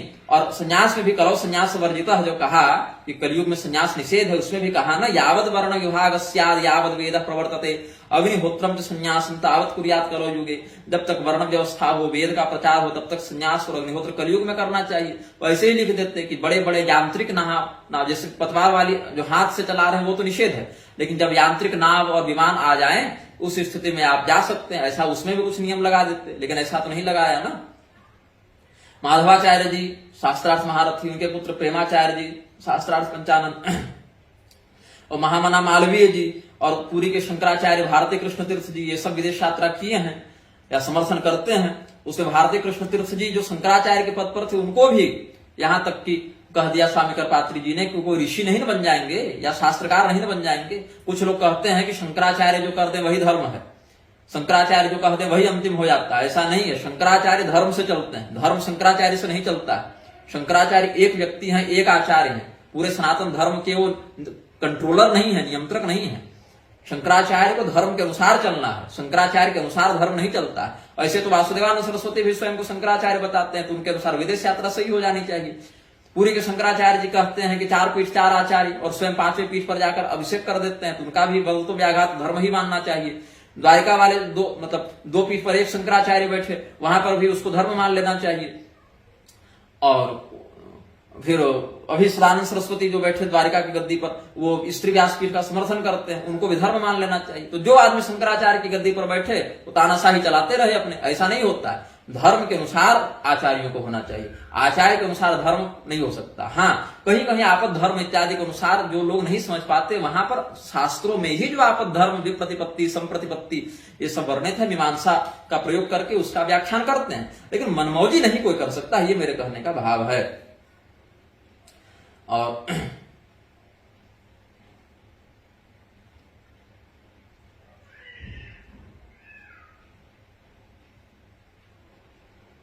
यहां पर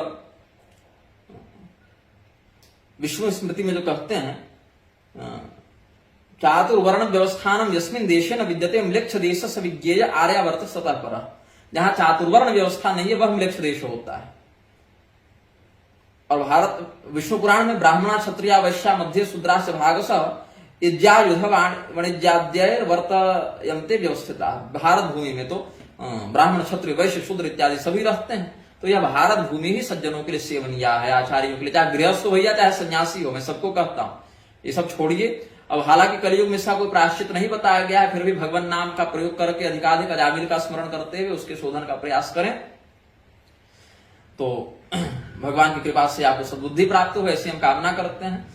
हमको आज से नहीं 2003 ईस्वी से ही विदेश जाने का बहुत ऑफर आता रहा है और हम हर बार मना करते रहे।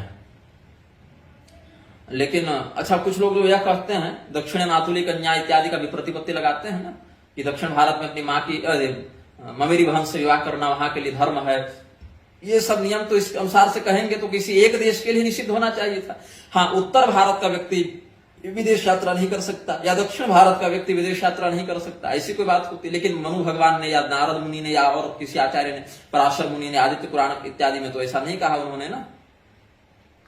तो इसीलिए जब नियम ये है तो सार्वकालिक नियम है।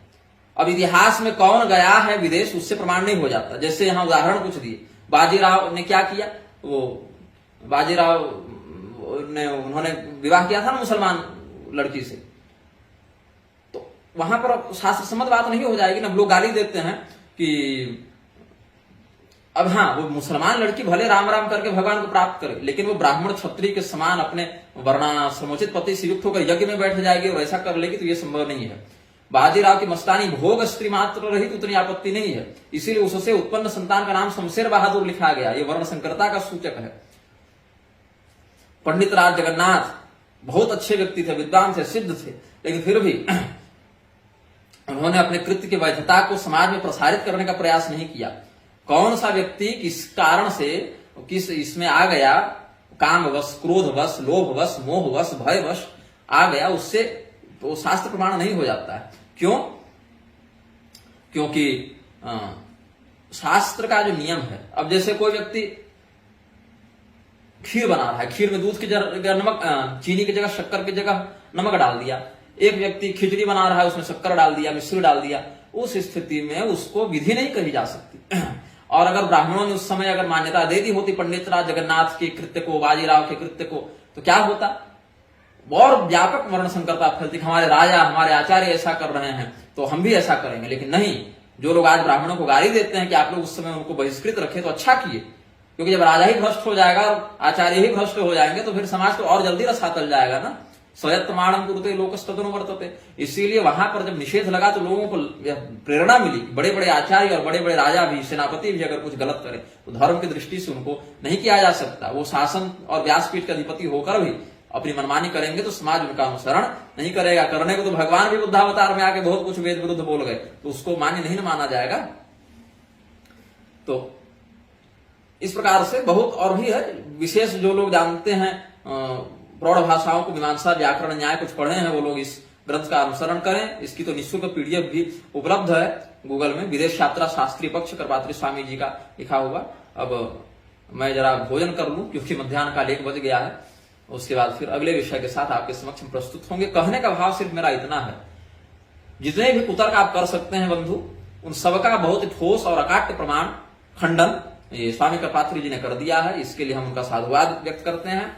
और साथ ही लोभवशात, मोहवशात, अज्ञानवशात, परिस्थितिवशात यदि आपने विदेश यात्रा की भी है तो उसका आप आगे से प्रयोग न करें। किसी को बहकाएं नहीं। अपने भ्रष्ट हो गए बहुत बढ़िया, दूसरे को न करें।